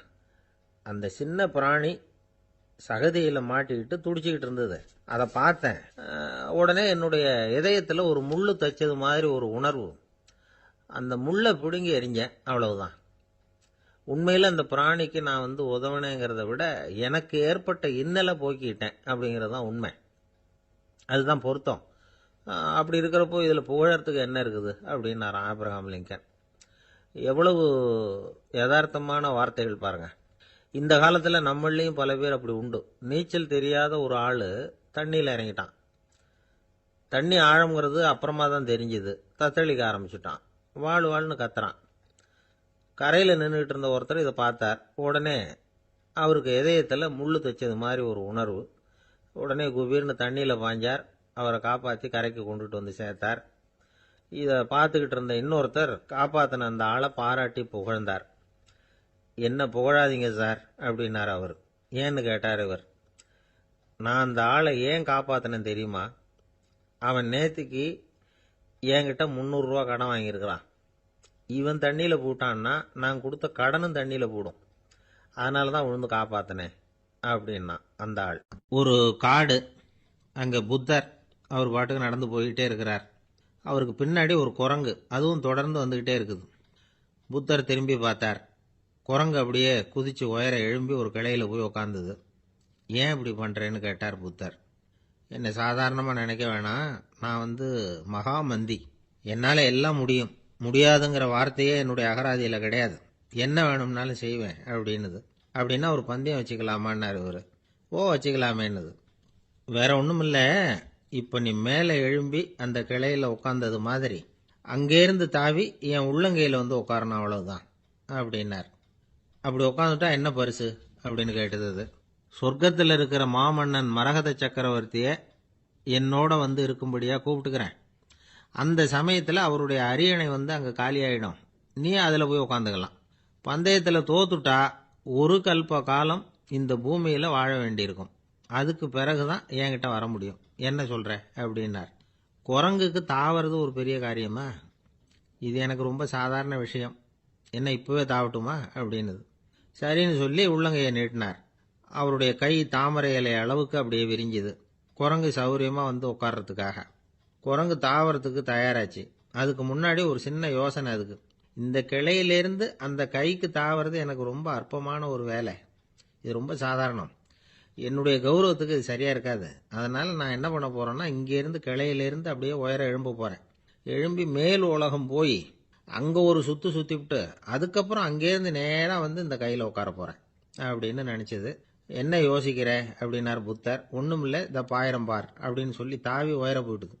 கொஞ்ச நேரத்தில் வான உலகத்துக்கே போய் சேர்ந்துட்டுது. அங்க போய் பார்த்தா அங்க ஒரு 5 பளிங்கு தூண்கள் இளம் சிவப்பு நிறத்துல நின்றுகிட்டு இருக்குது. குரங்கு நினைச்சுக்கிட்டது, புத்தர்கிட்ட போய் இந்த பளிங்கு தூண்களை பார்த்தோம்னு சொன்னா அப்படியே திகைச்சு போயிடுவார். இந்த தூண்ல ஏதாவது அடையாளம் செஞ்சுட்டு போகணும் அப்படின்னு அந்த இடத்துல மிதந்துகிட்டே நினைச்சுது. உடனே ஒரு தூணில் எழுந்துச்சு. என்ன எழுதிச்சுன்னா, ஒரு மகா ஞானி இங்க வந்துட்டு போறார் அப்படின்னு எழுதிச்சு. எழுதிவிட்டு அப்படியே கீழே தாவி புத்தரோட உள்ளங்கையில் உட்காந்துது. எப்படி பார்த்தீங்களா என்னுடைய வேலை? வான உலகத்துக்கே போய் அங்கே இருக்கிற 5 பளிங்கு தூண்களை பார்த்துட்டு அதில் நான் வந்த விவரத்தை எழுதி வச்சுட்டு அதுக்கப்புறம் இங்கே வந்திருக்கிறேன் அப்படின்னுது ரொம்ப பெருமையா. அப்படியா அப்படின்னார் புத்தர். ஆமாம், சந்தேகமாக இருந்தால் வாங்க, அழைச்சிட்டு போய் காட்டுறேன் அப்படின்னுது அந்த குரங்கு. அதுக்கு தேவையில்லை, அப்படியே கொஞ்சம் கீழே குனிஞ்சு பார் தெரியும் அப்படின்னார் புத்தர். அங்கே பார்த்தா புத்தரோட உள்ளங்கை தெரிஞ்சுது. நல்லா உத்து பார்த்துது. அவரோட ஒரு விரல்ல அது எழுதிய வாசகம் தெரிஞ்சுது. குரங்கு யோசனை பண்ணிச்சு, அப்படின்னா வானத்தில் நான் பார்த்தது புத்தரோட விரல்களா அப்படின்னு யோசிச்சுது. இதை புரிஞ்சுக்கிட்ட உடனே அந்த குரங்கோட கர்வம் அழிஞ்சு போச்சான். நம்ம மனசு தான் இந்த குரங்கு. மனம்ங்கிறதும் ஆணவம்ங்கிறதும் ஒரு நாணயத்தின் 2 பக்கங்கள். மனம் உள்ளவரை ஆணவமும் இருக்கும். மனம் அழிஞ்சாதான் ஆணவம் அழியும். மனம் அழிய வேண்டும் அப்படின்னு பெரியவங்க சொல்றது இந்த அர்த்தத்தில் தான். நம்ம ஆளுங்க சவால் விடுறதெல்லாம் வேற மாதிரி. ஒருத்தன் ஒரு வாய்க்காலை தாண்டுறேன்னு பந்தயம் கட்டி தாண்ட முடியாம வாய்க்காலில் விழுந்து காலை உடச்சிக்கிட்டு கட்டு போட்டுக்கிட்டு வந்தான். ஏண்டா அப்படின்னு கேட்டாங்க. நான் பந்தயம் கட்டின நேரம் சரியில்லை அப்படின்னா. எப்படிறான்னு கேட்டிருக்காங்க. வாய்க்காலில் தண்ணி இருக்கிற நேரமா பார்த்து பந்தயம் கட்டியிருக்கணும் அப்படின்னானா. அந்த ஆள் என்ன கண்ணா புண்ணான்னு திட்டிவிட்டான் சார். அதை நினைச்சா எனக்கு ரொம்ப வருத்தமா இருக்கு அப்படின்னு சொல்லி கவலைப்பட்டார் ஒருத்தர். இதுல கவலைப்படுறதுக்கு என்ன இருக்குது அப்படின்னார் ஒரு பெரியவர். அவர் ஒரு மகான். என்ன சார் இப்படி சொல்றீங்க? ஒருத்தர் நம்ம பார்த்து திட்டுனா வருத்தமா இருக்காதா அப்படின்னார். அது எப்படி வருத்தமா இருக்கும்? திட்டுறதுங்கிறது என்ன? அது வெறும் சத்தம் தானே அப்படின்னார் அந்த பெரியவர். நம்ம ஆளுக்கு தலையை பிச்சுக்கலாம் போல இருந்தது. இருக்காத பின்ன, நமக்கு அப்படி தானே தோணுது. அந்த பெரியவர் சொல்றது ரொம்ப பெரிய விஷயம். அதை நாம புரிஞ்சிக்க முயற்சி பண்ணலாம்னா நடைமுறை வாழ்க்கைக்கே அது ஒத்து வர்றது மாதிரி தெரிய மாட்டேங்குது. இருந்தாலும் அந்த பெரியவர் அதுக்கு என்னதான் விளக்கம் கொடுக்குறாருன்னு பார்ப்போமே. ஒரு ரயில் போயிட்டு இருக்கு. அதுல ஒரு சாது போயிட்டு இருக்கார். அந்த ரயில் அவர் ஹரித்வாரம் போயிட்டு இருக்கார். அவரு ரயில்ல ஏகப்பட்ட கூட்டம். நம்ம ஊர் ரயில் கேட்கவா வேணும்? டிக்கெட் வாங்கிட்டு கொஞ்சம் பேர், வாங்காத கொஞ்சம் பேர். அது என்னத்துக்கு அனாவசியமா டிக்கெட் அப்படிங்கிற நினைப்புல பாதி பேர். இந்த கூட்டத்துக்கு மத்தியில அந்த சாதுவும் போயிட்டு இருக்கிறார். உட்கார்றதுக்காக இருந்த இடத்துல ஒரு ஆள் படுத்திருக்கிறான். கொஞ்சம் முரட்டு ஆசாமி. அவன் காலு பக்கத்துல கொஞ்சோண்டு இடம் பாக்கி இருந்தது. அந்த இடத்துல இந்த சாது உட்காந்துருந்தார். மெதுவா உட்காந்துக்கிட்டார் போய். ஆனா அந்த ஆளு ராத்திரி பூரா இவரை காலால உதச்சிக்கிட்டே இருக்கிறான். அது இவருக்கு ரொம்ப அவமானமா பட்டுது. அதனால துக்கம் ஏற்பட்டது. இருந்தாலும் அதை ஒரு மாதிரியா சகிச்சுக்கிட்டே இவர் வந்து சேர்ந்தார். பொழுது விடிஞ்சது. அந்த சாது ஹரித்வார் வந்து சேர்ந்தார். அங்க ஒரு பெரிய ஞானியை சந்திச்சார். ராத்திரி ரயில்ல அந்த ஆள் உதைச்சதையும் அதனால தனக்கு ஏற்பட்ட துக்கத்தையும் இந்த சாது அந்த ஞானி கிட்ட சொன்னார். சொல்லிவிட்டு, ஏன் சுவாமி, எனக்கு துக்கம் ஏற்பட்டதே, அது தப்பா அப்படின்னு கேட்டார். தவறுதான் அந்த ஞானி. உனக்கு இன்னமும் தேக அபிமானம் போகலைங்கிறது தான் அது காட்டுது. அஷ்டாவக்கிரர் என்ன சொல்றார் தெரியுமா? உண்மையான ஞானி யாராவது தன்னை வந்தனை செய்தால் அதற்காக சந்தோஷப்பட மாட்டார், யாராவது நிந்தனை செய்தால் அதற்காக வருத்தப்பட மாட்டார் அப்படின்னு சொல்றார். நிந்தனைங்கிறது ஒரு ஒலி தான். தேகாபிமானம் இருக்கிற வரைக்கும் இந்த ஒலி நம்மளை வேதனைப்படுத்தும். நான் தேகம் இல்லை, ஆத்மா அப்படிங்கிற நினைவு இருந்தா இந்த ஒலி நம்மளை பாதிக்காது. மனு என்ன சொல்றார் தெரியுமா? ஒரு சாதகன் பாராட்டுதலை விஷம்னு நினைச்சு பயப்படணும், அவமானத்தை அமிர்தம்னு நினைச்சு சந்தோஷப்படணுங்கிறார். அவமானப்பட்டா கவலைப்படாம எப்படி இருக்க முடியும் அப்படின்னு தான் நமக்கு தோணும். அதனாலதான் நம்மள யாரும் இதுக்கு உதாரணமா யாரையும் காட்ட முடியல. புத்தரையும் கபீரையும் உதாரணமா காட்டுறாங்க. அவங்களுக்கெல்லாம் அவமானம் ஏற்பட்டப்போ கவலையே படலையாம். புத்தரை அவமானப்படுத்தணுங்கிறதுக்காக கௌசாம்பி ராணி ஒரு இளம் பெண்ணை கொலை பண்ணி சடலத்தை புத்தர் குடிசைக்கு முன்னாடி போட சொன்னார். போட்டாங்க. புத்தர் தான் அந்த பொண்ணை கெடுத்து கொலை பண்ணி விட்டாருன்னு எல்லாரும் நினைச்சாங்க. ஆனா புத்தர் இதை பத்தி கவலையே படல. அப்புறமா உண்மை தெரிஞ்சதும் புத்தர் புகழ் இன்னும் அதிகமாயிட்டு. ஒரு பெரிய சபையில ஒரு மோசமான பொண்ணு நுழைஞ்சி தனக்கும் கபீருக்கும் சம்பந்தம் உண்டுன்னு சொன்னா. கபீர் கவலைப்படல. அவங்க மாதிரியெல்லாம் நாமளும் இருக்க கத்துக்கணும். நிந்தனை, அபகீர்த்தி, அவமானம் எல்லாம் ஆண்டவன் கொடுக்கிற பிரசாதம்னு நினைக்கணும் அப்படின்னு சொல்றார் அந்த ஞானி. இதை கேட்ட இந்த காலத்து ஆசாமி ஒருத்தர், நான் கூட அப்படிதான் சார், யாராவது அவமானப்படுத்தினா கவலைப்பட மாட்டேன். நேத்து கூட ஒருத்தர் என்ன பலார்னு அரைஞ்சுட்டார், நான் கொஞ்சம் கூட கவலைப்படல, பேசாம வந்துட்டேன்னார். ஏன் அப்படி வந்துட்டீங்க அப்படின்னு. அவர் அரைஞ்சதுலேயும் ஒரு அர்த்தம் இருந்தது, அதனாலதான் அப்படி வந்துட்டேன்னார். ஏன் அரைஞ்சாருன்னு கேட்டேன். 10 வருஷத்துக்கு முன்னாடி 15 ரூபா அவர்கிட்ட கடன் வாங்கினேன், அதை கேட்டு கேட்டு பார்த்துட்டு கடைசியா தான் அரைஞ்சார் அப்படின்னார். ஆண்டவனுடைய பிரசாதம் இவருக்கு அடிக்கடி கிடைக்கும் போல இருக்கு. ஆசைப்படுறதுல தப்பு இல்லை, ஆனா அந்த ஆசை தேவைக்கு தகுந்த மாதிரி இருக்கணும். தேவைக்கு மீறிய ஆசைகள் இருக்கு பாருங்க, அது தேவையில்லை. இந்த கருத்தை வலியுறுத்தது மாதிரி ஒரு கதை உண்டு. தேவேந்திரனுக்கு திடீர்னு வீடு கட்டணும்னு ஒரு ஆசை வந்துதான். வீடுன்னா நாம கட்டுற மாதிரி இல்லை. தேவேந்திரன் வீடுன்னா சும்மாவா? ஒரு பிரம்மாண்டமான அரண்மனை கட்டணும். அது மாதிரி இந்த 3 லோகத்திலையும் ஒரு அரண்மனை கிடையாது அப்படின்னு எல்லாரும் சொல்லணும். இது அவனோட ஆசை. உடனே தேவ தச்சரான விஸ்வகர்மாவை கூப்பிட்டான், உத்தரவு போட்டான். விஸ்வகர்மா தன்னுடைய உதவியாளர்களை எல்லாம் கூப்பிட்டு ஒன்னா சேர்த்துக்கிட்டார். படாத பாடுபட்டு ஒரு பெரிய அரண்மனையை கட்டி முடிச்சார். கட்டி முடிக்க 1000 வருஷம் ஆச்சு. தேவேந்திரன் பார்க்கறான். அவனுக்கு திருப்தி ஏற்படலை. என்னுடைய அந்தஸ்துக்கு இது ரொம்ப சாதாரணமான கட்டிடம், இதை விட இன்னும் பெருசா கட்டு அப்படின்னா. தேவ தச்சர் திணறி போயிட்டார். அவரால் அதுக்கு மேல எதுவும் செய்ய முடியல. என்ன பண்றதுன்னு யோசனை பண்ணார். நேரா நாரதர் காலில் போய் விழுந்தார். நீங்க தான் என்ன இந்த பிரச்சனையிலேருந்து காப்பாற்றணும்னார். நாரதர் யோசனை பண்ணார். சரி, கவலைப்படாதேன்னார். நேரா இந்திரன் கிட்ட போனார். இந்திரன் நாரதரை பார்த்த உடனே வாங்கன்னு கூட்டிட்டு போய் அரண்மனையை காட்டினான். இது மாதிரி ஒரு அரண்மனையை நீங்க வேற எங்கேயாவது பார்த்துருக்கிறீங்களா அப்படின்னு ரொம்ப பெருமையா கேட்டான். நான் பார்த்ததில்ல, ஆனா என்னை விட வயசுல மூத்தவர் மகரிஷி லோமேசர், அவர் ஒரு வேளை பார்த்துருக்கிறாரா என்னமோ அப்படின்னார். உடனே அவரை மனசுல நினைச்சு தியானம் பண்ணினார். அடுத்த கணம் லோமேசர் அங்க வந்தார். இடையில ஒரு சின்ன துண்டு, கையில ஒரு கமண்டலம், தலையில ஒரு பாய், அவ்வளவுதான் அவர்கிட்ட இருந்தது. எதுக்காக தலையில எந்த பாய் அப்படின்னு கேட்டான் இந்திரன். என்ன மாதிரி அற்ப ஆயுள் உள்ள ஒரு ஜீவன் தனியா வீடு கட்டிக்கிட்டு திண்டாடணுமா? இந்த பாய் தான் ஒரு வீடு மாதிரி எனக்கு நிழல் கொடுக்குது அப்படின்னார் அவர். என்னது, உங்களுக்கு அவ்வளவு கொஞ்சமான ஆயுளா அப்படின்னு ஆச்சரியத்தோட கேட்டான் இந்திரன். ஆமா, இதை பாரு, என்னுடைய மார்பில் ஒரு பொற்காசு அளவுக்கு ரோமம் உதிர்ந்துட்டுது. எப்போ என் உடம்புல உள்ள எல்லா ரோமமும் உதிர்ந்துருமோ அப்போ என்னுடைய ஆயுள் முடியும் அப்படின்னார். எப்போ அந்த ரோமங்கள் பூரா உதிரும்னு கேட்டான் இவன். ஒரு பிரம்மா மறைஞ்சதும் ஒரு ரோமம் உதிரும். என் உடம்புல உள்ள ரோமங்களின் எண்ணிக்கை எவ்வளவோ அவ்வளவு பிரம்மாக்கள் தோன்றி அவங்க ஆயுள் முடியும் பொழுது என் உடம்புல உள்ள ரோமங்கள் பூரா உதிரும் அப்படின்னார். அப்படின்னா ஒரு பிரம்மாவோட ஆயுள் எவ்வளவு காலம்னு கேட்டான். ஒரு பிரம்மாவுக்கு 100 தேவ வருஷம். ஒவ்வொரு தேவ வருஷத்துக்கும் 365 தேவ நாள்.